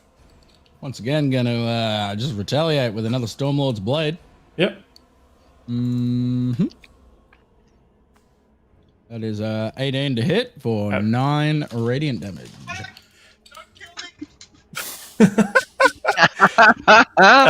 So 9 radiant and a further 4 from the drow. All right. So first up, Fastos, you received 7 slashing damage. Yes. And so you'll need to make a con saving throw. So 44 minus 7 is 37. And a con save, was it? Yep. One con save. That is a 10. 8. That's an 8. Sorry. An 8 is not enough. Your shield winks out. Motherfuck. All right. But it is your turn. Okay. Catch my breath. Hang on a second. Oh, fuck me. I forgot a fork. Oh no! That's right. This one's clean. It's just got kale on it. All right. I went from eating kale the other night to eating a meat platter. Yes. That's how my diet's going. Health. Okay. So, I want to do something. I've wanted to do this for like 2 weeks now. I want to call Paulie down from the air. He's landed And I right wanna- behind you. Huh? He's landed right behind you. Oh, bastard. All right, I'll have to do it another time because it doesn't work if he's not It doesn't work if he's not in the air. I can jump. I'm going to cast Searing Smite on myself, Mhm. which is it's a bonus action. It's also a concentration spell. Now I can use it, and I'm going to attack the Suze in front of me. Mhm. So Searing Smite, it's basically my usual attack, but your weapon flares with a white hot intensity, and the attack deals extra 1d6 fire damage to the target and causes the target to ignite in flames. At the start of each of its turn until the spell ends, the target must make a Constitution saving throw. On a failed save, it takes 1d6 fire damage. Cool. And seeing as I've got 1 second level spell slot left, I'm going to cast it at second level, which takes that up to, I believe it's 2d6 damage per level. Sounds about right. So I'm going to say that from my guiding bolt from my last attack, my hammer is still like glowing with a white hot intensity. It was like, I think I'm going to use that, and then smacks him over the head with the glowing hammer. Sure. I'm just gonna roll for my attack. Attributes, inventory. I mean, you can roll it in D&D Beyond because it doesn't need to come up. Like we trust you. Oh but it yeah, just- okay, all right, that's fair. So I got a natural 20 to hit. Yeah, I can see that. Oh, you can. Oh, that's right. It comes up in the game log. Sweet. I'm only using it in one hand, so it takes 2d8 plus 2. But the smite that damage is is- doubled as well. So that is 11 bludgeoning damage, Yep. and then he takes 2d6. 4d6. Is it? 2d6. Oh, 4d6 because you got a crit. Oh, dope.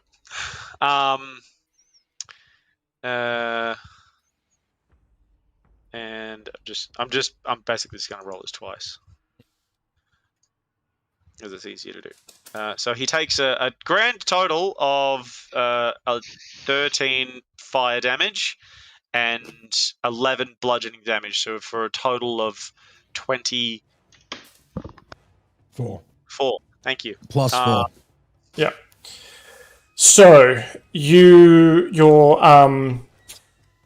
hammer is like still hot and lit up from the guiding bolt, and it erupts in flames as you crash it down onto this creature. The bludgeoning damage, you knock its form around, and you hear kind of the sizzling of the flames on this sort of wet, slick body. You Like when you dip a sword in oil. Yes. Yes. But the oil is mostly unaffected by the fire. It has lost some consistency, but not as much as you were expecting. And it sort of eyelessly looks back at you with contempt. And then it explodes as just a rain of crossbow bolts from Drow behind you explode it. And you get a little bit of ooze all up in your beard and on your glasses. Can I taste it? Sure. I was going to get a bit of my cheek and be interesting. Yeah, it tastes a little bit acidy, I guess. Basey. I don't know. One of the two. pH levels are all out of whack. So it's resistant to fire. I made a character completely revolving around fire, and you made the enemy resistant to fire. I will never forget this transgression. The Suze that was up in your grill, Paulie, finally with you on the ground, it reaches forward using its longsword arm. Man, this poor guy. Suck it, Suze. It's your turn. Literally, I'm going to say suck it, Suze, and then just attack him with talon. Yeah. 13? Absolutely. Ooh. I'm going to re-roll one of those d6s. Mm-hmm.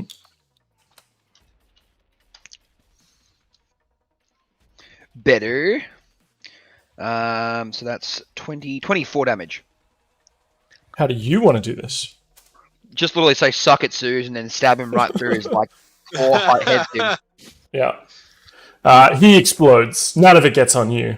In fact, some of it gets on Fastus. Like, just again, somehow. And that's pretty much all those guys dead around us, isn't it?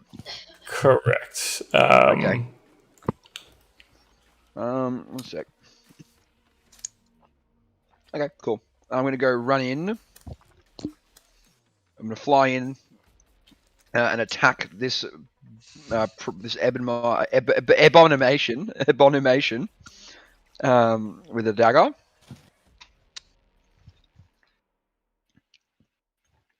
What are you doing in there? 16 will hit. Get out of the bag. Get out of it. 6 damage, 10 damage in total, All right. and then fly up 30 feet. Okay. As you stick a dagger into it, some acid splashes on you, and you take 5 acid damage. I'll uncanny dodge that. Okay. And then fly up 30 feet, and end my turn there. Okay. Fastos, yours again. When Paulie and I are sort of done with the enemies around us, I'm gonna turn around to Paulie and be like, "Hey, Paul, let's help you." What the fuck? And notice that he's flown over the top of me.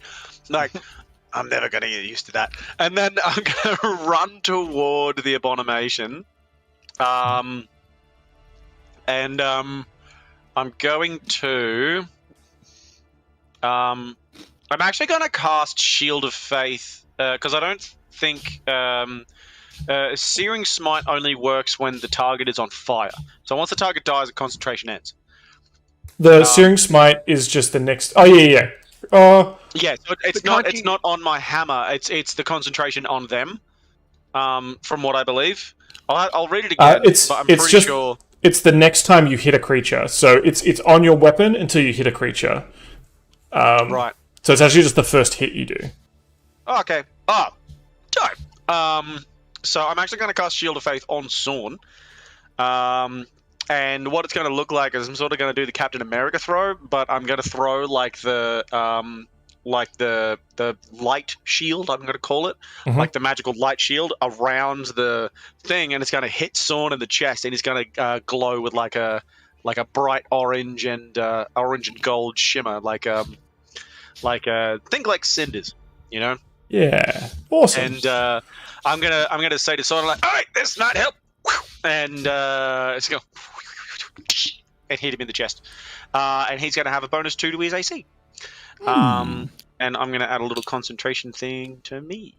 How the fuck do I do that? I'm gonna leave you to do that because I don't know how to. Okay.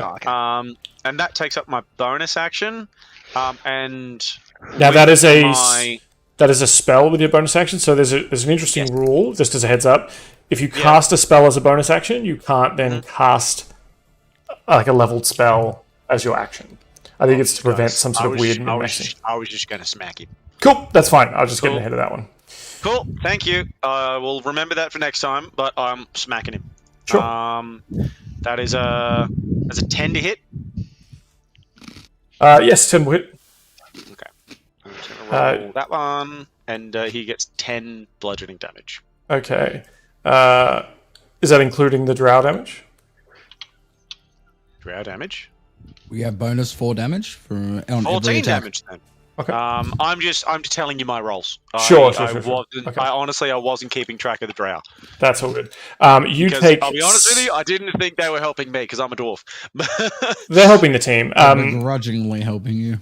Yeah.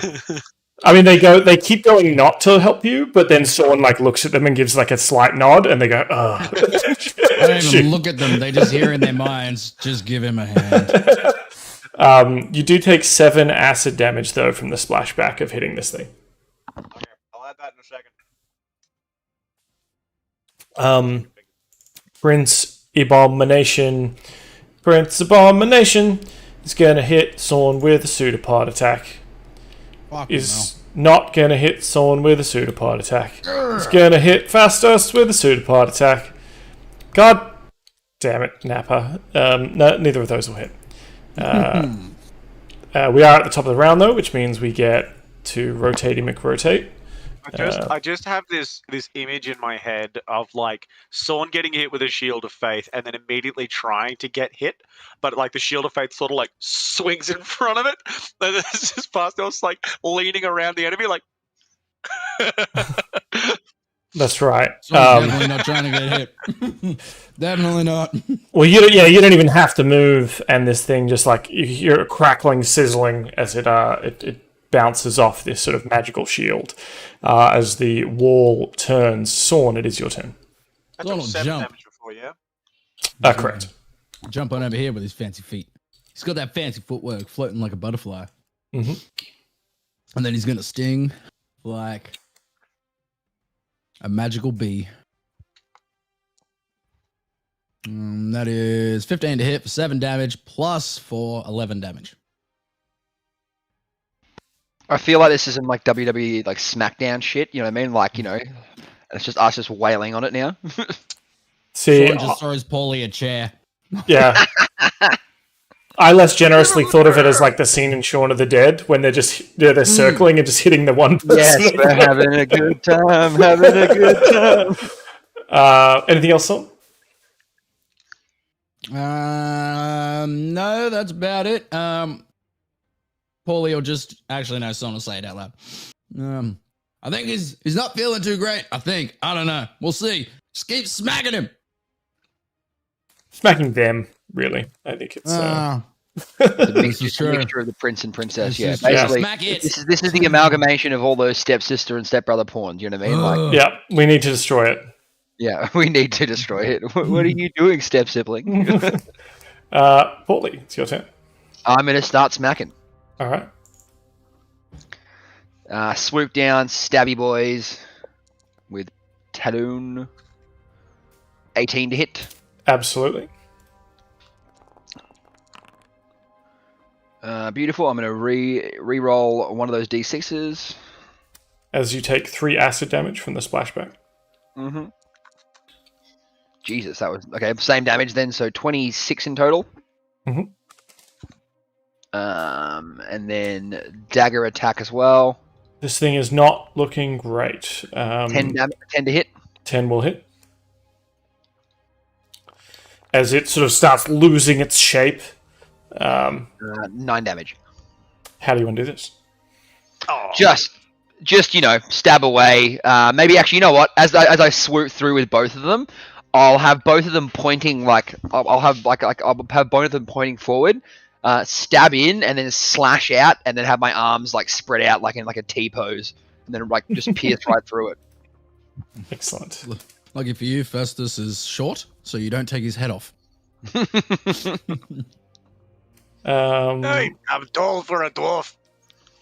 You get a bit of the form fails to kind of hold, and you can see sort of 2 heads splitting out from this creature, from this ooze creature, and it's like you're fucking it up. No, you're fucking it up. Daddy's not going to be happy about this. And they sort of are trying to pull apart off each other to try and, and start pulling the other one into each other. Pull each other off. They're trying to pull each other off each other. You know what I mean? Oh my god, I haven't pulled you off.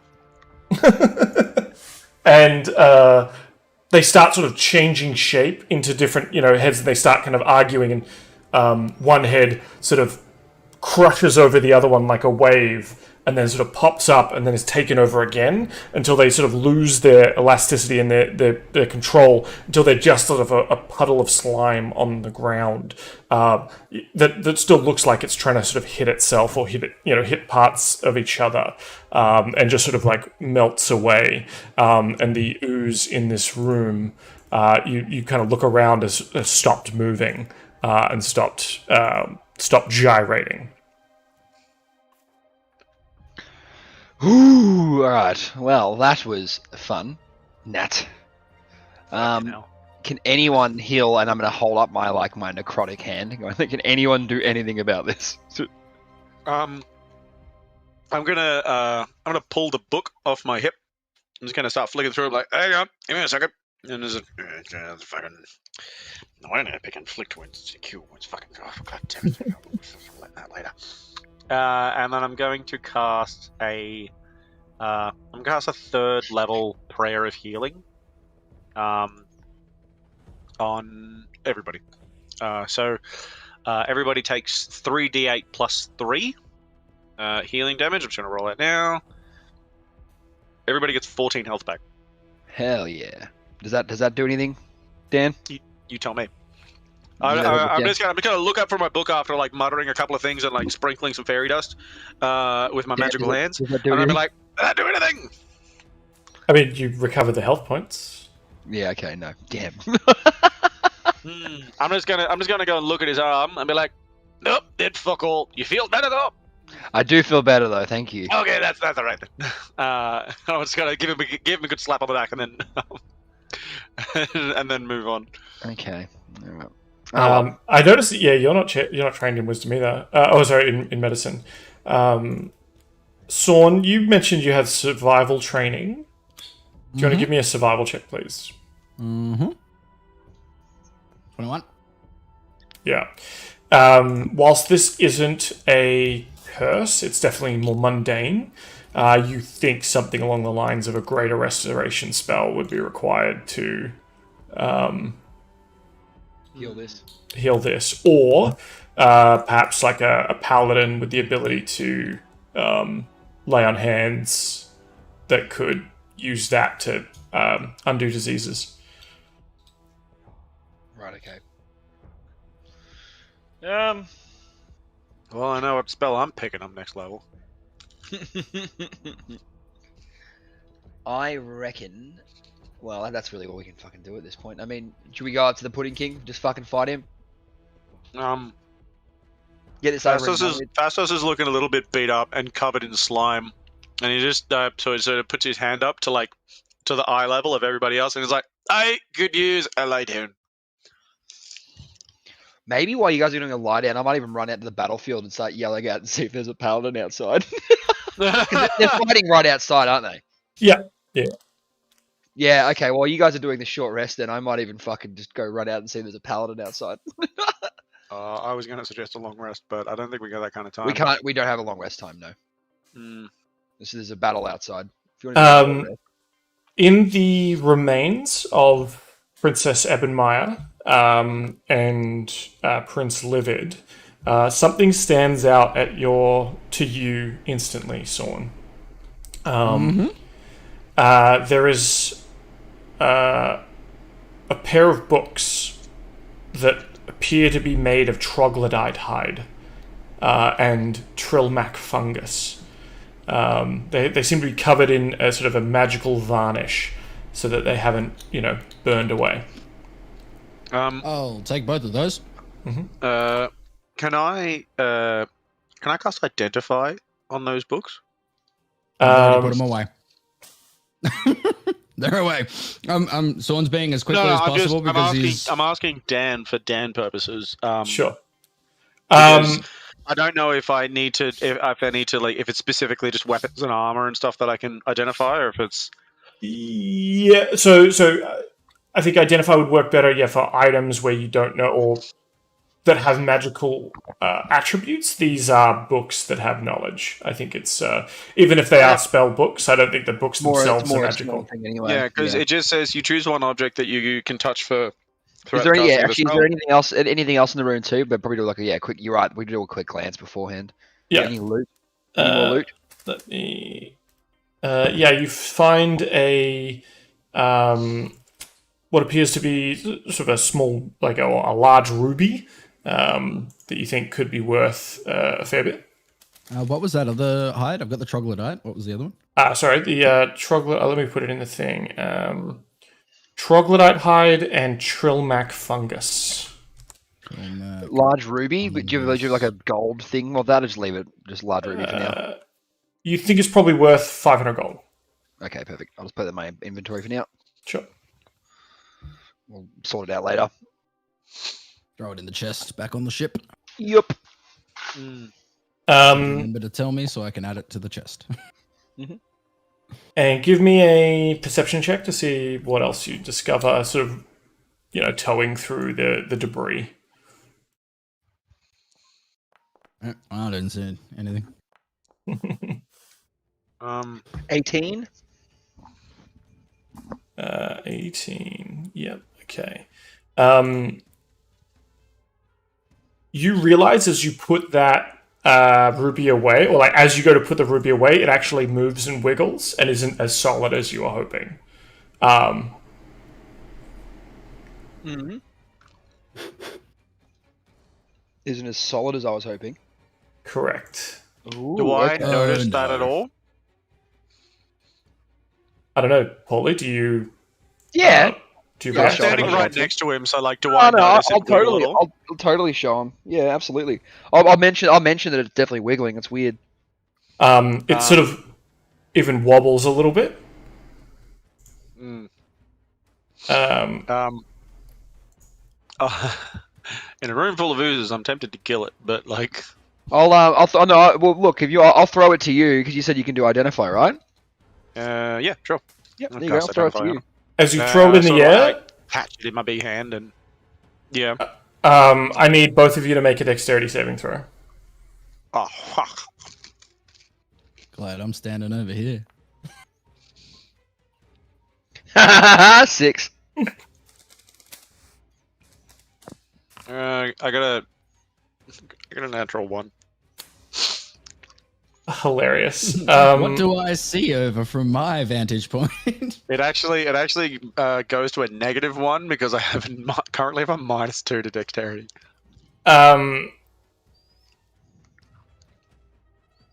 You take, or you both take, as this thing, sort of this red protoplasm explodes in the air, showering you in this sort of red plasma, and you each take 16 points of damage of Well, there goes my prayer of healing. Uncanny dodge. sure. And that, ladies and gentlemen, is how Dan adds carnage to our world. We already had Venom. I was gonna make a joke about that. But, I mean, you noticed it. You noticed its wibble wobbles. It was gonna bide its time and just hang out and detonate at the appropriate moment. And you ruined it. Yeah, Thanks, when we Paulie. get back to the boat and put a hole in it. Yeah, I'm happy about that. I'm happy it happened here instead. Okay, cool. Just You- while I'm also sorry. sorry, Dan. While I'm wandering around, like I see that happen, I'm like, Jesus Christ! I'm just gonna pop a potion of greater healing, just to be safe. I'll do 44 the plus same. I'll 4, do the same thing actually. 12, another 12 points of HP. I'm probably just like covered in even more slime than anyone would be comfortable with being covered in, and I'm just like, I definitely need to lie down. 14. Heal. Okay, 14. Can I don't have any potions of greater healing because Winfred had them. Can I, while we're like doing this, can I just, how does it sound? What does it sound like outside? Does it sound like the battle's still raging on, or has it started to die down a bit? It has started to die down, so you can hear, especially now that the oozes are no longer moving in this room and they're sort of melting away and draining through parts of the floor, you actually find 50 electrum pieces and 1,700 copper pieces laid about the floor. So 50 electrum. Mm-hmm. And how many copper?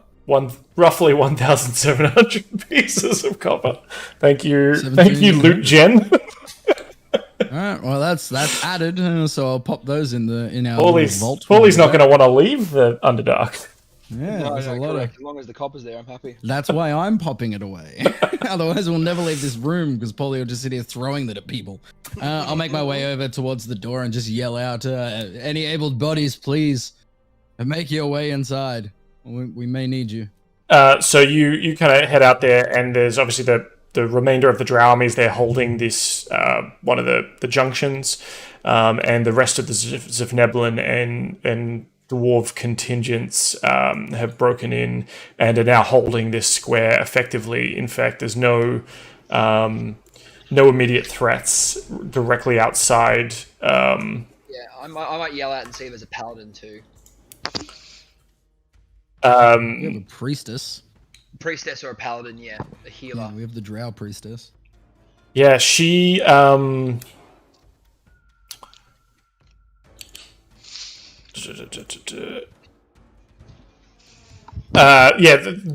call for a paladin. Unfortunately, there are no paladins available. But if you remember Fiera de Worden, the drow priestess,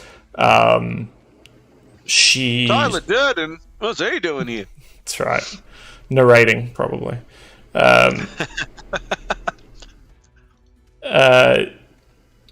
You remember that she is a priestess of Lolth. And what do you say to her? I basically go like, "Hey, can you do anything about this?" And then just hold up my my manky arm. She looks at it and is like, "Oh God, that smells terrible." I mean, look, you're telling me. It's mainly Northite. it's mainly me. I mean, yeah, they added a bit of Yeah, extra. but you're standing next to me. No, I was saying to her, like It's it smells he that terrible. smells. Not Yeah, the and arm. I'm No, saying right, it's, okay. yeah, correct. I'm saying it's like, yeah, it's not just the arm, it's me as well. But I mean, anyway, well, is there anything you can do about it? She says, perhaps, and then kind of like leans in and says, I fear that I may have lost the favor of Lolth. My magics haven't quite been what they should be. But I dare not let the men know. I'll give her a guidance as well and say I would like to assist in any way I can. Perhaps with your help, we can tap into the divine plane. Do you have any diamond dust?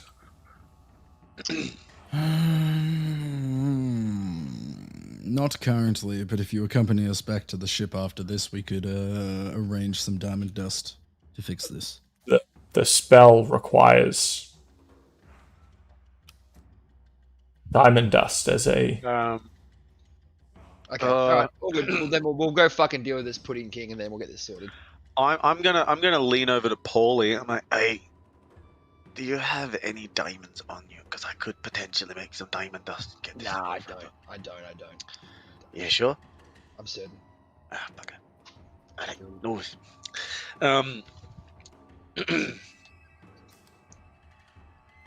That's okay. That's all right. Let's just go fight this. Let's go fight this prick. You know what? He deserves a handicap anyway. After going up against a couple rounds with me, he won't know what to do. So we're going straight to fight the Pudding King now, are we? Oh yeah. Well, do Okay. you want to have a short rest first? I would like to have a short rest. Sure. Just to get myself a little bit more HP than below half, and I will also pop a short rest. yeah. So during this time, the armies of Blingdenstone have sort of secured the area, and you are sort of in relative safety for the time being. The Gold Whisker clan has forged ahead and made safe the way to the sort of rubble pile, the sort of ruined stockade. You can see you can, as you're kind of led through by some of the sergeants, you hear the sound of dripping water filling this cave, and you can see sort of ooze and slime slithering across what looks like a fungal wall partition that's kind of blocking off the cave beyond.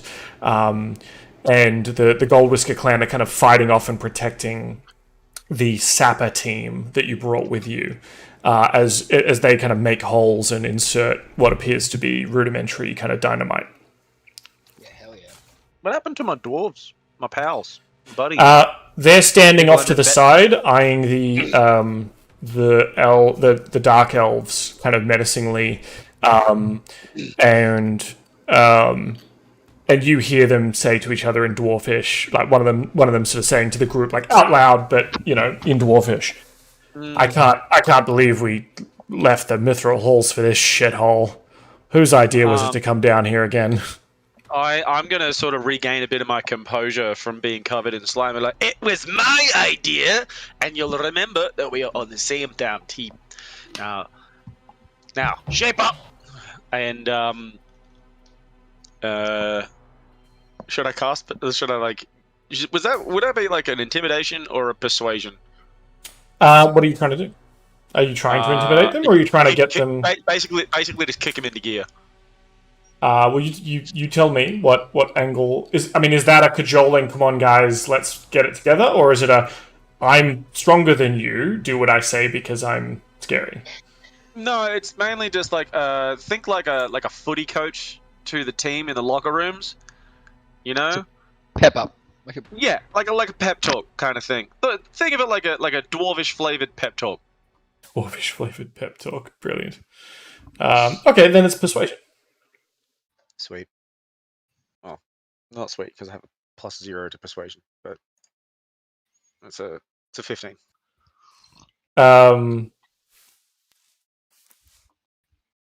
Well, the only reason we're doing here is because of you, Fastos, the bright spark. Yeah. Tell me, if you're so bright, what's brought you so high? We're awfully. You need to get your head low and in the game. He's shorter than me, yeah. You're all dwarves. I mean, you're all. Yeah, but I'm 5 foot tall, so I'm like a Yeah. tall dwarf. You got those thick soles too. I think you got those custom lifts. So I'm just gonna lean into him and be like, I got this high by practicing. If you'd like to practice, I'm willing to go you 3 rounds. That is not meant to be an intimidation check. That is meant to be banter between the boys. Yeah. Can I see this exchange happening? Sure. I mean, they're outside. I think you guys are kind of outside. The dwarves and the elves are in separate areas. You're over there with the drow. But Yeah, would I be within 30 feet of them? Sure. I mean, they're speaking dwarvish, I would imagine. I just see like a little bit of tension. And the dwarf that Fastus is talking to just hears in the back of his mind, "You leave him alone," in a really booming voice. "Shape up, follow up. We're going in." But it doesn't sound like me. Okay. Wait, who's he talking to? The dwarf that you're talking to. Oh, Give me a deception check to hide your voice. Because is this message? Because it's messages. It's not message. This is awakened mind. Oh, okay. Yeah. Yeah, give me a deception check too. Wow, I got a natural 1. And there's sort of a moment of that Drew's trying to get in me head. I told you the truth. You're thrown in with the Drews now, have you? yeah. I I'm look gonna at Fastus and just wink. turn around and saw him. Like, Sword, I'm gonna let you finish in a minute. You let me handle my boys, all right? I just Actually, you know wink. what? and then Paulie's gonna clear his throat. It's like, right. Nothing out of you either. All right, racist dwarf, calm down. It's not that. Yeah. I'm saying this. Right now, we've got the Gold Whispers fighting and then keeping us apart so we can do this. The longer we take, fucking stop your banter, stop your cajoling. We need to go fight this Pudding King so less people die. That's more important right now. So let's fucking go. I can just Okay, see Timmy a little walking out of along the you. front of the Not out of line you, back dude. and forth because it sounds like he's pretty distant from the microphone. He's still giving the pep talk. But yeah, there you go. So let's stop this shit and go fight this prick. All right. But yeah, that dwarf says like that drow's trying to get into my head, and Fastus looks over. I'm like, what did I do? Because like no one else knows, no one else hears anything. Well, it was a natural 1, so he would have heard You where it don't came hear from it. at least, right? No, I mean, no, because it's I feel like it a is natural psychic. 1. It's in his mind, but Sorn was unable to mask That the was sound yeah, of his own. Yeah, so You know he what'd be knew. funny though? You know, it'd be funny though if it was a natural one. He's actually just like saying it out loud too, but not realizing. No, Well, he's just yelling. Look, it's a new ability. He hasn't quite got it covered yet. You know what I mean? But yeah, no one else knows but that dwarf. So Someone's just like, "What are you talking about?" And then just like winks, but winks Alright. with the eye that's really dim, so you don't actually see. Like he's got a really dark gray eye, and you don't see his eyelid close over it. All right, let's go fight this Pudding King, boys. Come on. Okay. Just before we go into battle, Fastos is actually going to walk off for a little bit. I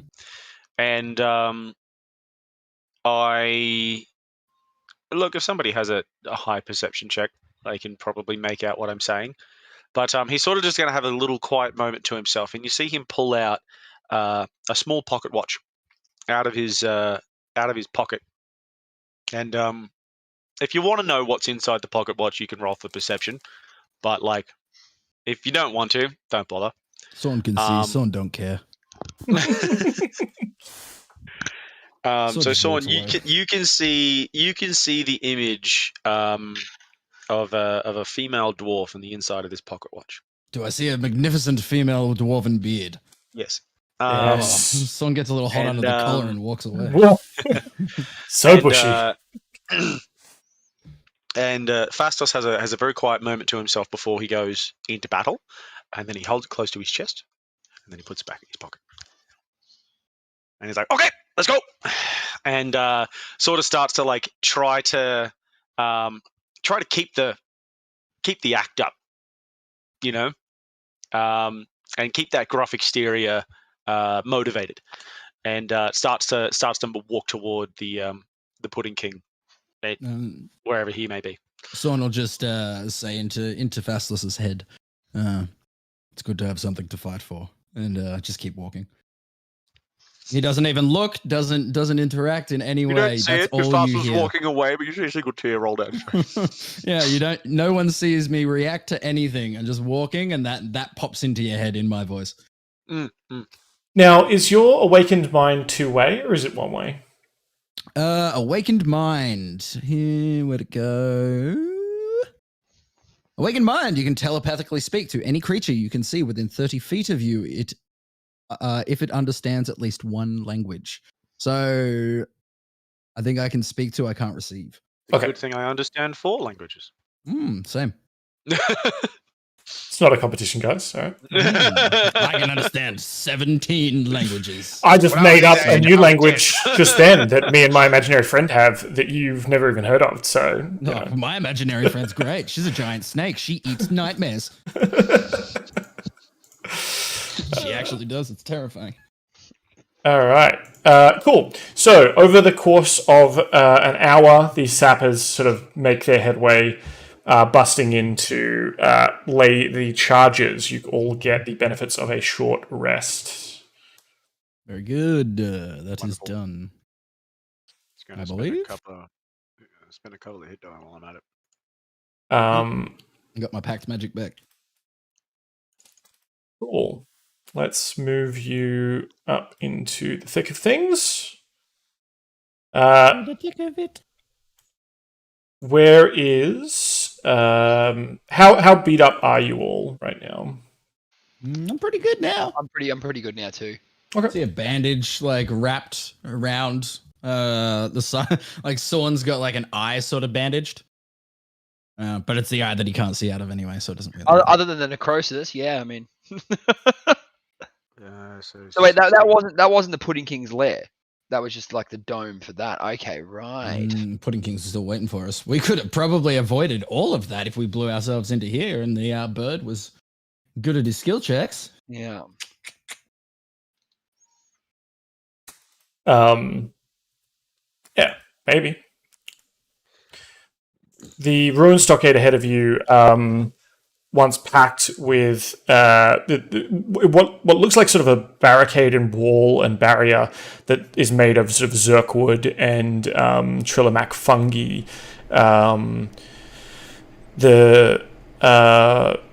the area looks like it's sort of been rebuilt, or pieces of the barricade kind of glued together with some kind of crystalline ooze as well. After enough time, the sapper team, with under the watchful attention of Nesbit,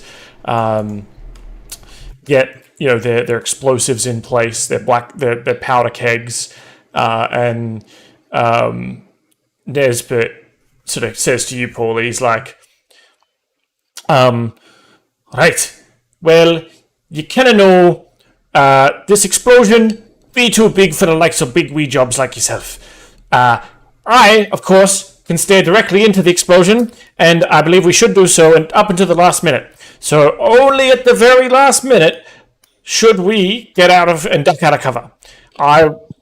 But if you need to turn your head like a big wee job sissy, that's fine too, but I'll be sitting on your shoulder, staring right at it. And he pulls down like these little sort of shadow, little goggles over his head.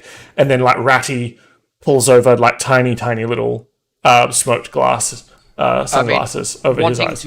Wanting to impress Nesbit, I re-put my dark vision goggles back on and go, let's do this. We're playing Explosion Parrot, okay? Yeah, I'm going So to. it's not chicken. This is a game that I know very well. I'm just going to raise up a magic hand in front of me, but it's sort of tinted. yeah. It's like half translucent. Wait, how far away? So like in feet, in squares, how far away is the explosion? How far? I mean, how far do you want to be? I guess. That's the real question, isn't it? Paul is about to lose his eyebrows. There is sort of a water pool off to the side to sort of jump in at the last second. All right, yeah, that's what I'm looking for. Yeah. I want to basically try and dodge the explosion at the last second. That's the exact plan. Yeah. Someone's in the water pool. Fastos realizes they're playing around with dynamite. Like, I've had enough experience with blasting powder to understand to stand on the other side of the room. So if you don't, Nesbit's like, oh, big wee job, thinking wants to save his beard. You can. Doesn't want it singed off. Well, you wouldn't get it singed off if you knew what you were doing. Now we used number 8 blasting powder, so. You kind of got a countdown, right? What? Oh, Ratty says we used number 3 blasting powder. Oh shit! Make dexterity saving throws, please. Yes. everybody makes dexterity saving throws. Just Paulie, I think, was kind of right. Yes. Yes. 6. Yeah. Paulie dead. In pieces. The man is dead. he's just sleeping. Yeah. The you take what's that? 14 fire damage. As uncanny dodge. Looking like he was absolutely not going to make that. You're able to throw yourself at the very last second, uncannily quickly. Sorn, sort of looks like you're already like half submerged in the water, and sort of around the corner, and you just feel a splash and steam from a flaming bird land next to you. I'll just reach down and just pull him back up. Just like, that wasn't very smart, was it? Did somebody order fried parrot? From on your shoulder, Nesbit is like emptying his boot out of water.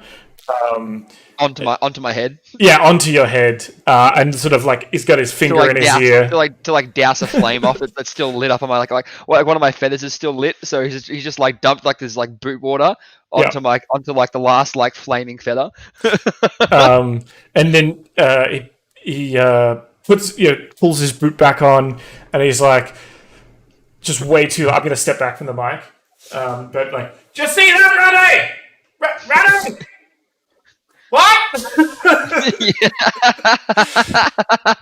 like the time the lake was on fire. Oh no, I got an alibi for that though.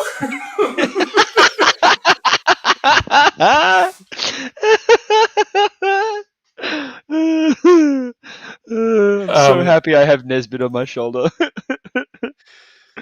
Beyond, there are sort of the room itself, there is wreckage and debris.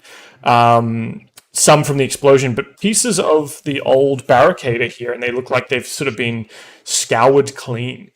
There are sort of some rocks and stalagmites and things like that as well. And sort of 2 pools of water beyond. And it seemed the rock face seems to sort of curve around into another chamber. There's also, you see a bones, what looks like left behind, or bones that have been picked clean, bleached white, even down here, of what appear to be Rothe. What a Rothe. They are underground cows. We have a heap of them. Don't we have a heap of them in our thingo? Yeah, Yeah. but Winfred wasn't there for that, so Jacob Oh, that's doesn't right. know that either. That's right. Yeah. No, I'm saying, like, no, I'm- Winfred wasn't there, so you wouldn't Even- know in anyway. meta terms either. Right. Is what I was saying. I'm gonna go over to the I'm gonna go over to the cow skull, the what are they called Rothe. again? Rothe skull, and I'm gonna hold it up, and I'm gonna turn around, and you see that Fastos is about to get real emotional. He's like, "We're gonna kill every single one of these bastards."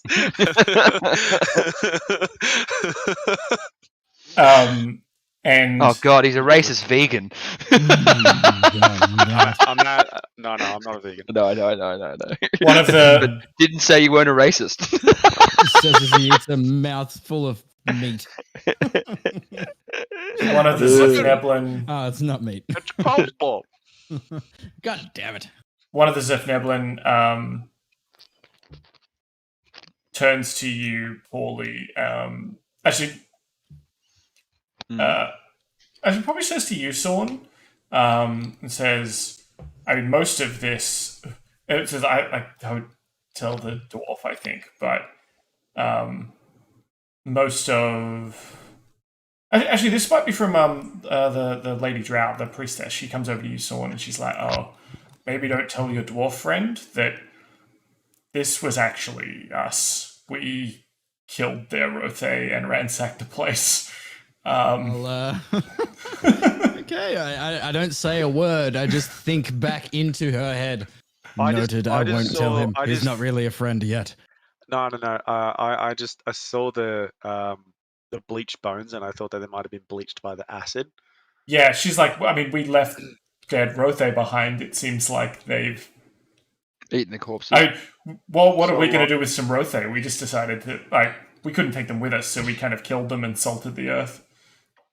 Am I in earshot of this? No. I think you're over there doing your.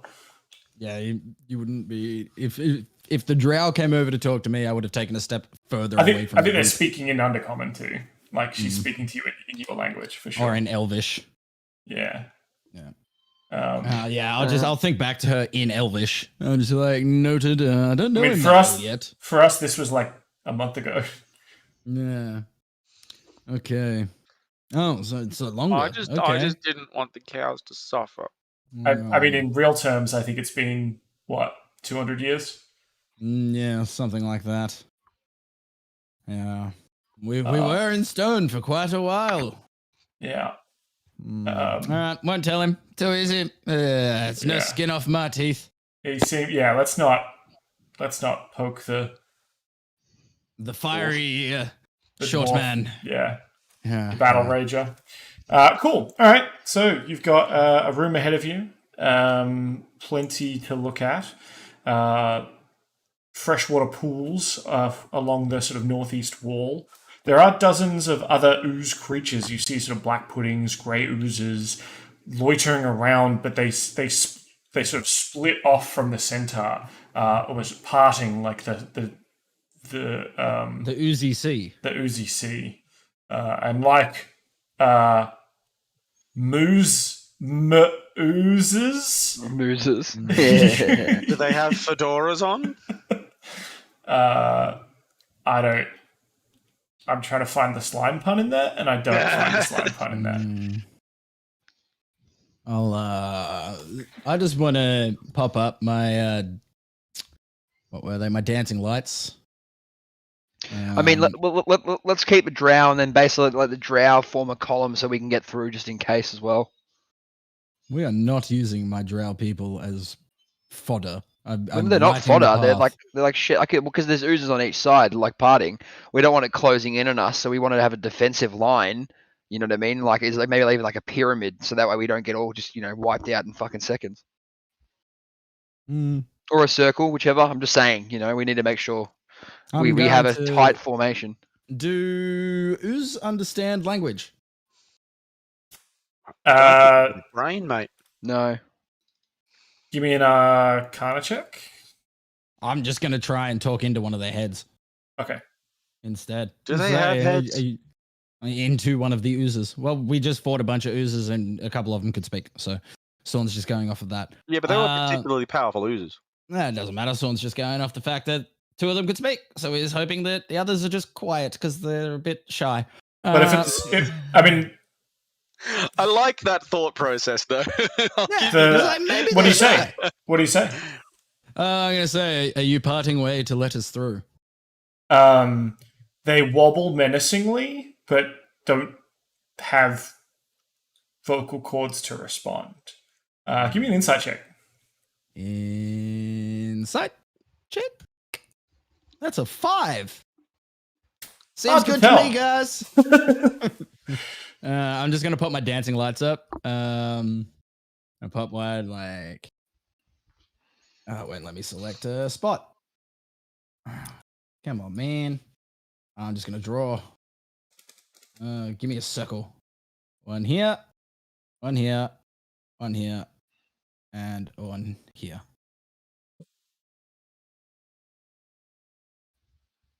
Yeah, so imagine this room sort of lined with oozes. I'm not going to drag them all out.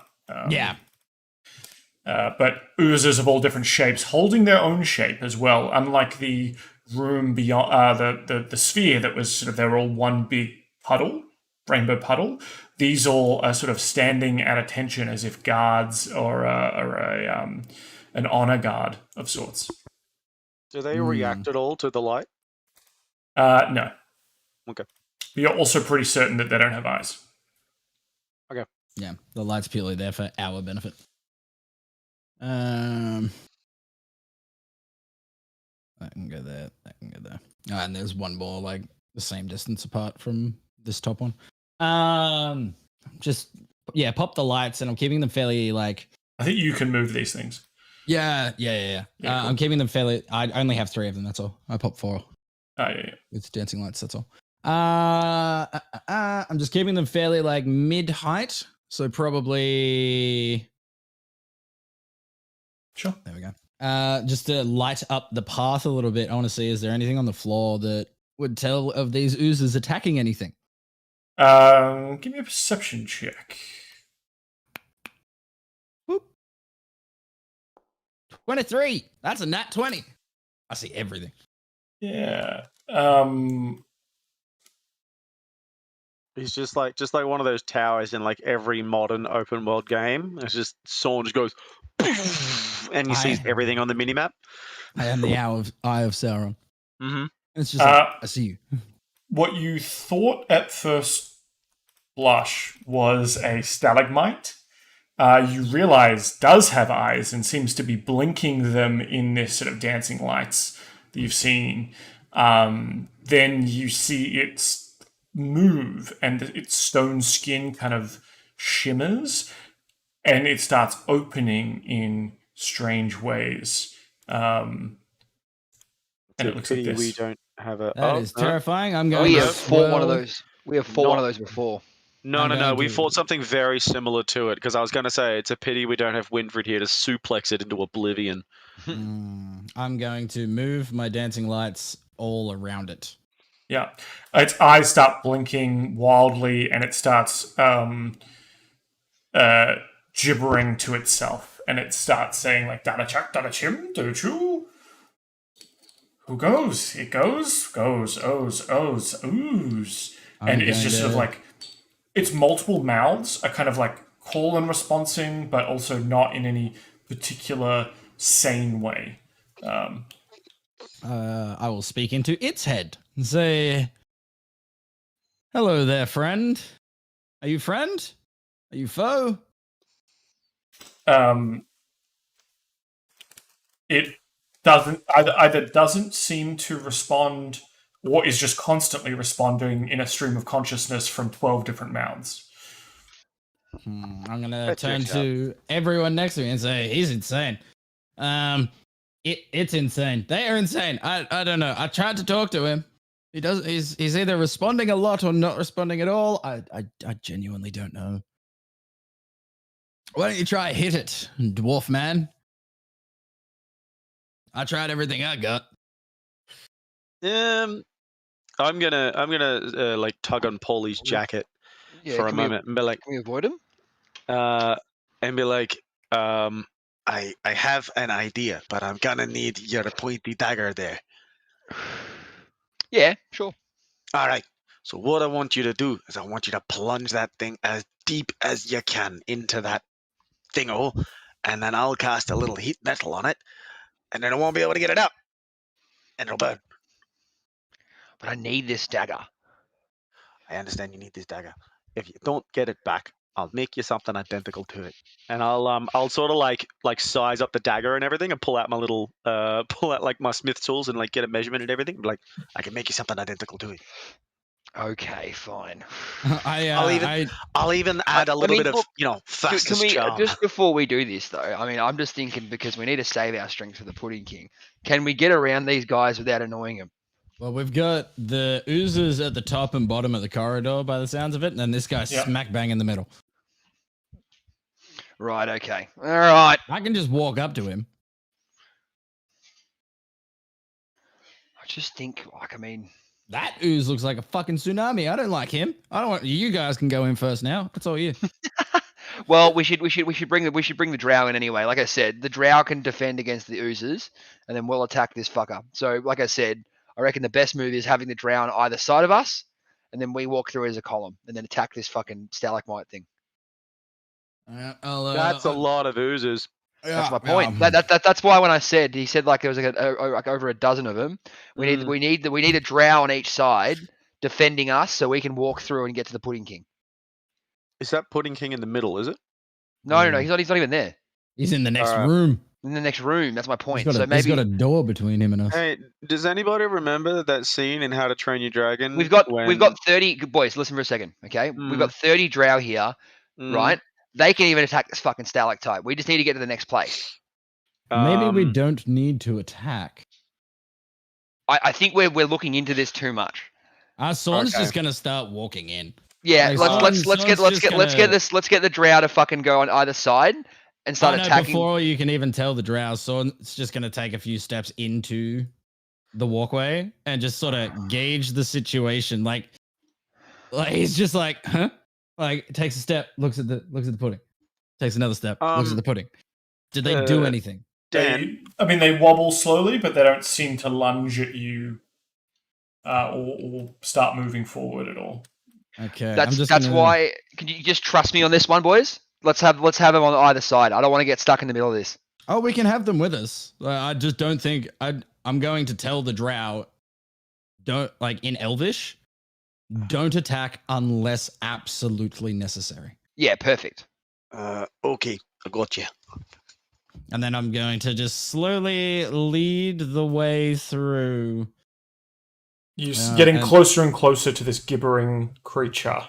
It's babbling incoherently at the lights, at itself. As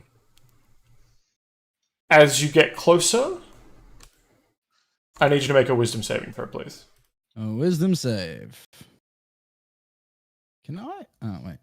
Where is it? There. 13. Okay.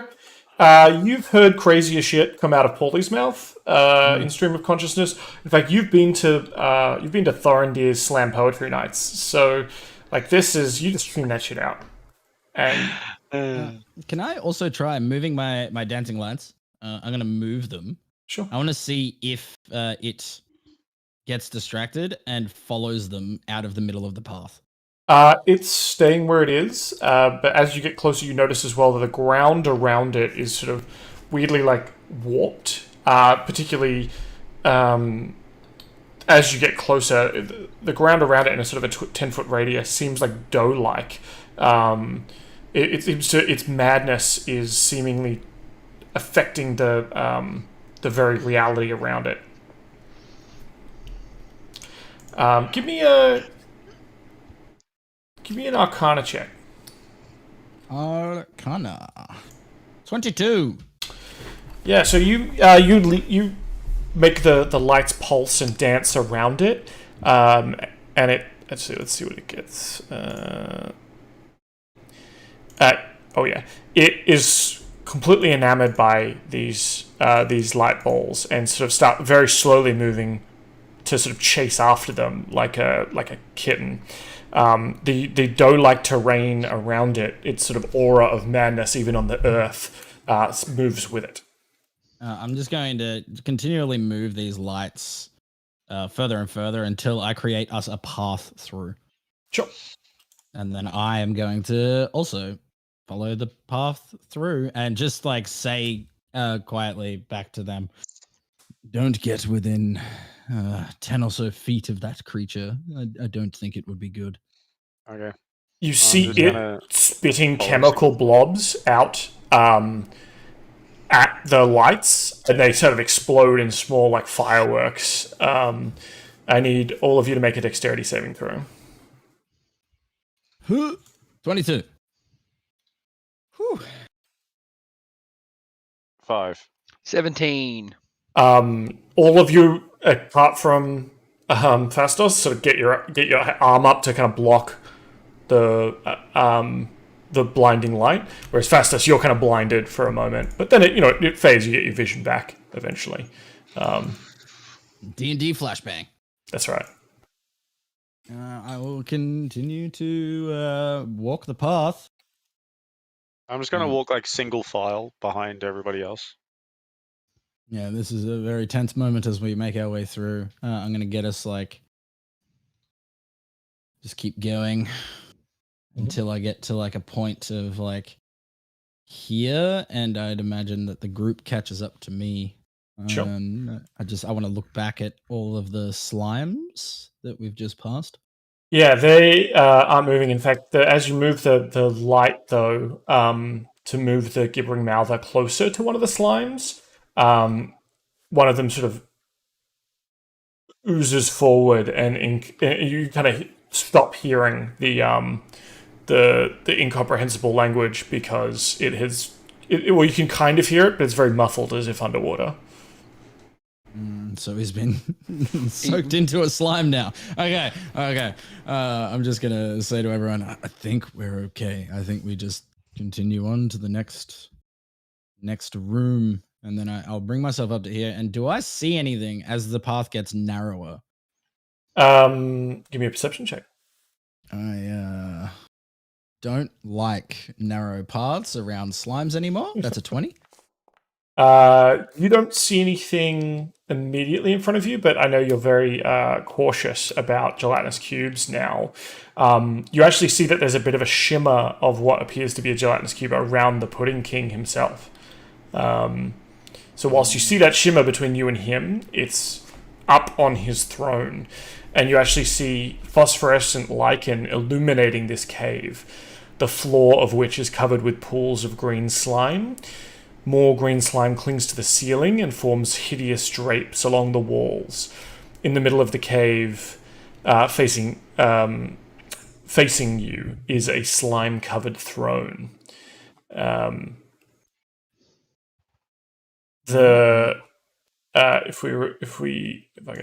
had to reload my page, so I can't show you the. I'll just step into the entrance of the room, and I'll assume everyone's behind me.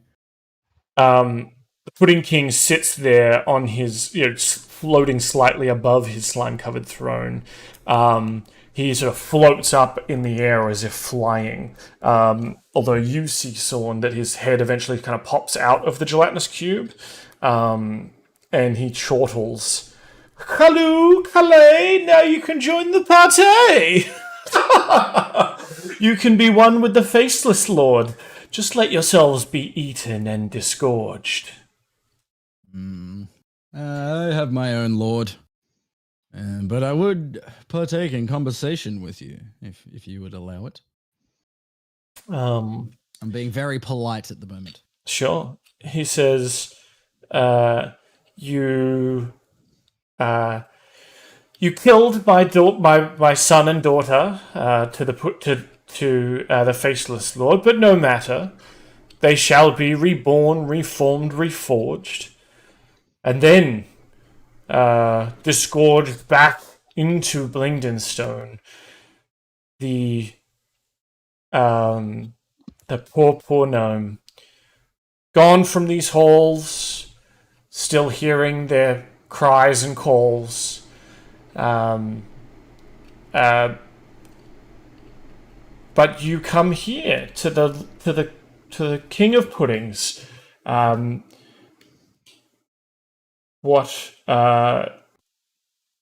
What treasure and gifts are you bringing? Oh, I'm not bringing any treasure or gifts. I'm here wondering, and my Sorn's whole mannerism changes. I'm wondering what the fuck you want to do with this city. Why are you here? Why are you trying to do this?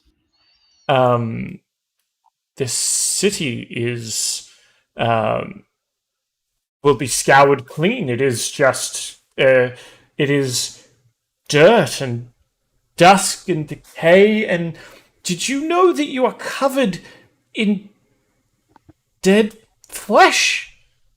It just floats off you like dust. We are here to clean it up. It will be clean.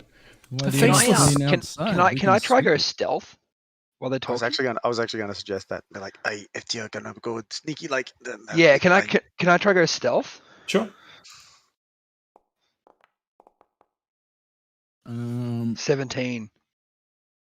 Does Paulie like pat me on the shoulder to let me know this, or do I just? I Yes. think Paulie's out. You're like in the room, so he'd have Yeah, to. I assumed that everyone like walked in with me. So this dialogue's coming as I'm Uh, walking into the room.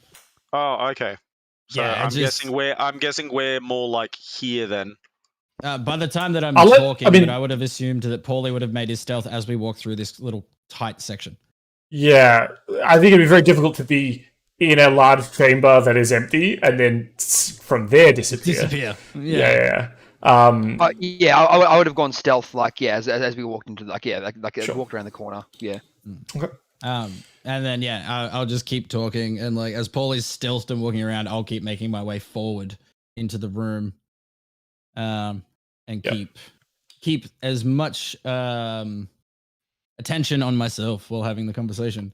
Sure. And just be like, I am aware that we do shed our dead skin. It does. That is a thing that happens of living creatures. And slimes do like to clean.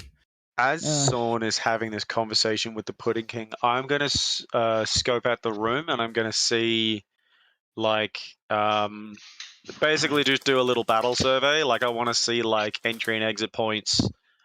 If there's any like anything to do with the environment that could potentially come into our favor.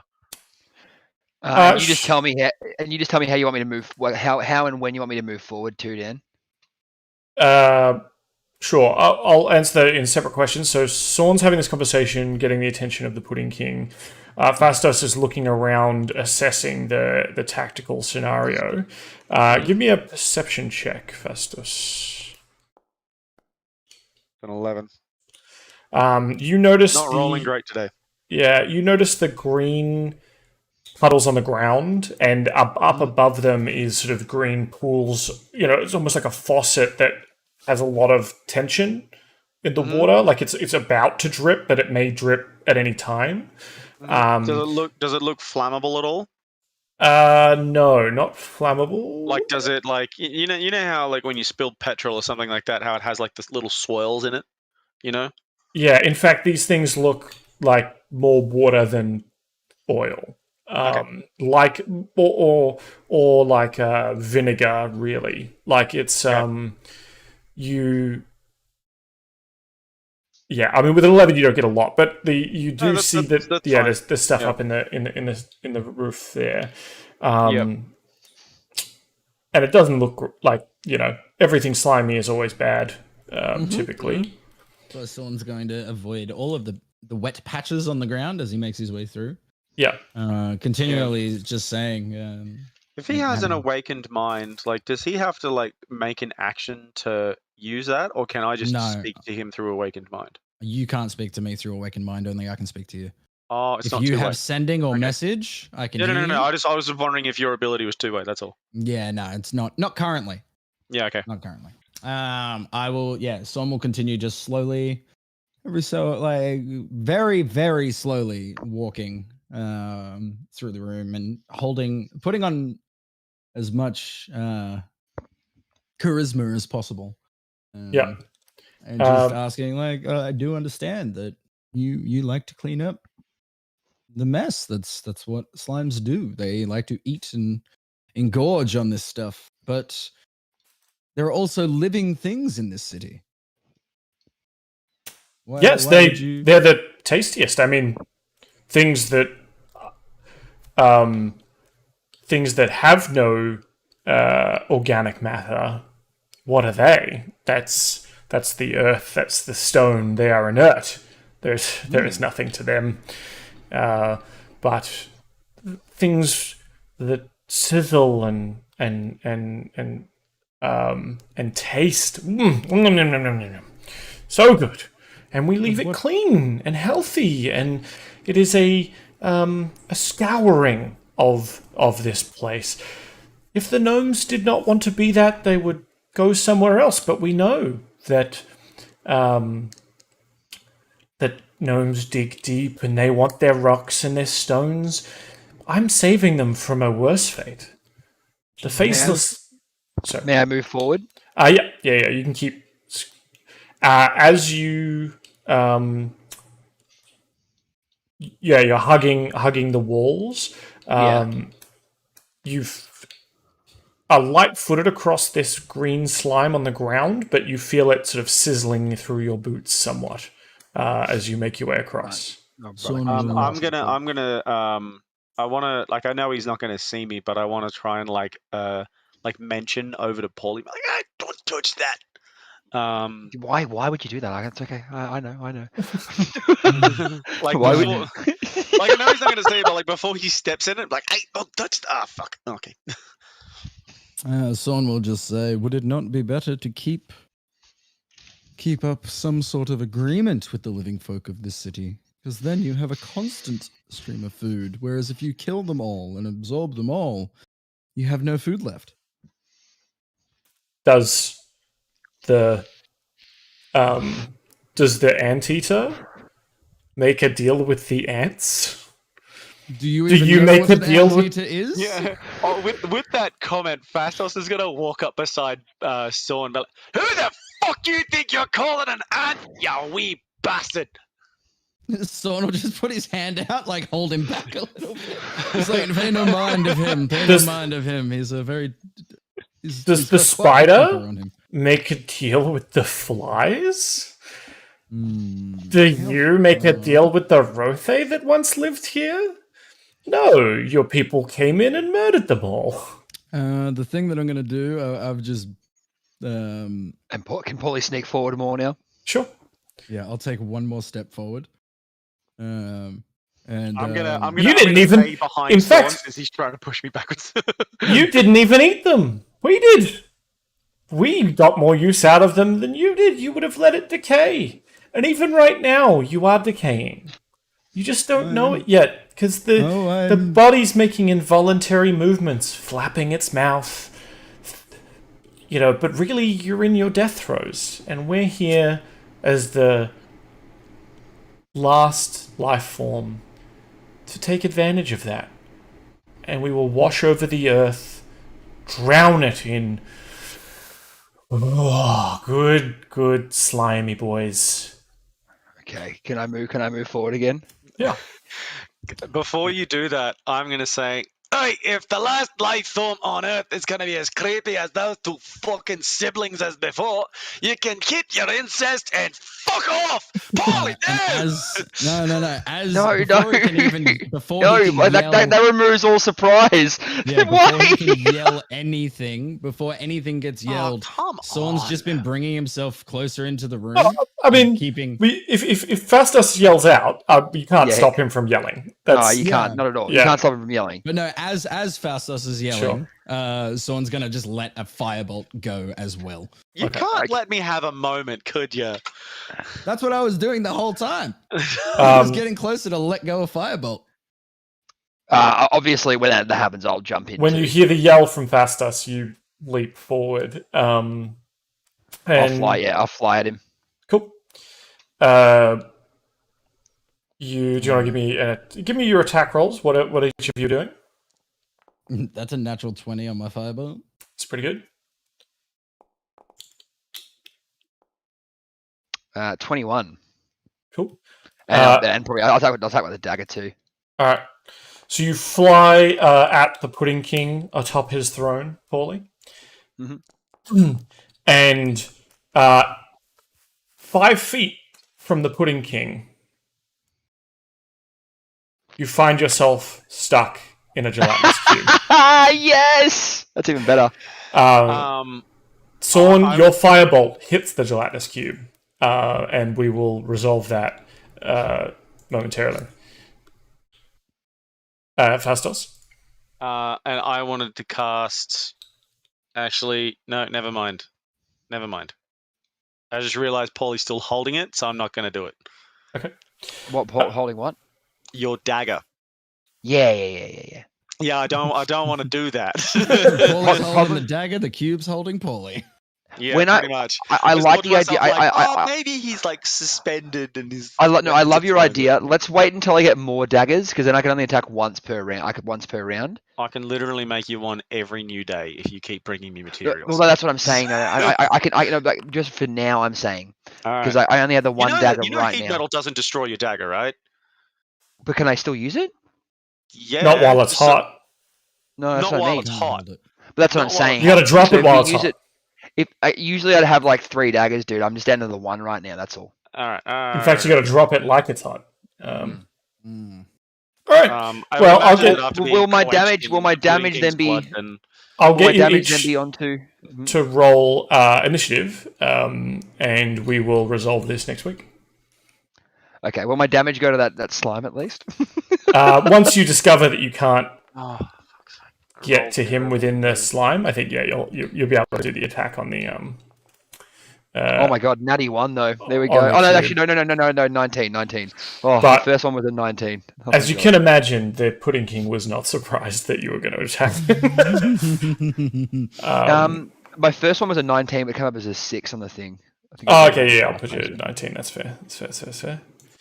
Cool. All right. I'm gonna take that little concentration thing off my head because I'm not concentrating on anything anymore. Yeah, so you can just right-click Um, yourself and click the little shield around yourself, the assign status effects. Oh yeah. My AC falls back to 14. Cool. Yeah, it probably Oh, would have at yeah, the end of the that- short rest anyway. But yeah. That would have worn off ages ago. Cool. All right. Fun. Yeah, good session. Good session. I tried to talk as much as possible, but that guy was a dick. Oh, look, I love that Paulie this like womped into a slime. I think that's amazing. What's funny is, I mean, Sawn saw it. Mm-hmm. Yeah, but we didn't communicate that either. No, because when I saw it, you were going into stealth, so I didn't get a chance to Oh, say if anything. only Sawn had a way of communicating without speaking. That's the Yeah, only. but that's originally why I was asking. Like, would I know that Paulie's going into stealth? But we know. Oh, Well, yeah, that's, no, what I'm saying. Yeah. I don't think I don't think either of you would have even known I was stealthing. That's not. That's the only reason why I said as well, Jacob, that you probably wouldn't like. You wouldn't have even said gone to know and say Paulie now, because you just didn't know. Well, no, that still checks out because whether or not I would have known you were in stealth or not, you're still the quickest out of all of us. Yeah, but you wouldn't know that yet. No, but Fastos might think you're still at the entrance, like as in you just didn't come in the room, right? Like, Yeah, true. Yeah. True. Yeah. That's the. It makes sense. I think it still makes sense. Oh no, it was good. I'm happy. I'm happy this has happened the way it did. Yeah. You solved one of my slime puzzles, and you have stumbled into another. My slime trap. I can't. You know what? Too. I can't wait till we're up on the service and we don't have to deal with slimes anymore. Mother of God. Don't even get me started. I'm so I'm really glad that this is the last slime boss because I'm so fucking No, but see now that you've said that, we're now going to be fighting sea slimes. I've actually created an entire island of spider slimes. It's Amazing. just spiders Why? made of On slime. that note, I alter for goodbye. Why?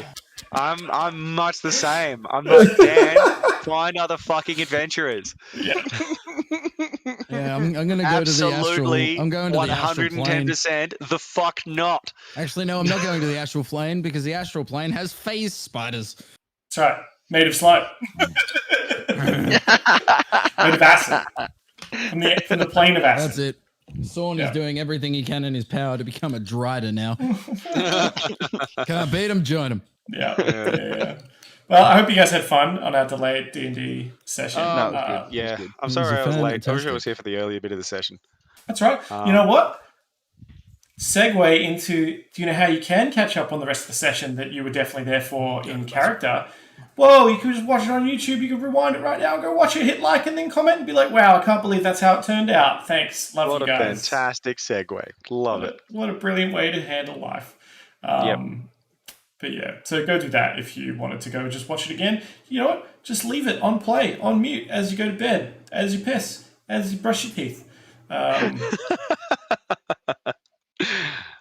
Yeah, that gives power to me. And you know what? Drives away the slimes. I'm pretty sure Jubilex, the faceless god of slime, is actually scared of people watching our YouTube videos. Absolutely, yes. Everyone should open up the YouTube playlist and leave it muted and let it play through. That is a very, very, very good thing to do for this YouTube channel. Yeah. Please do that.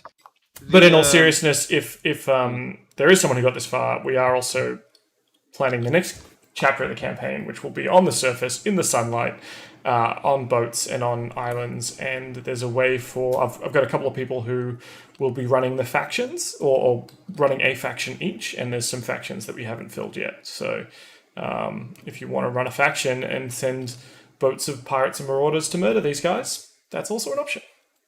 Dope. You have to tune in next week to find out how. Yeah, that will. I can't wait. Can't wait to have more people try to murder me. It's I love that Niall comes into chat and he's like, "Pray for Dylan?" Question mark. Yes, please. Yeah. Always pray for Dylan. Next Monday, I've got one of those professional development things I was talking to you about a couple of weeks ago. And I think that's going to happen every second Monday for the next 5 or 6 sessions or something.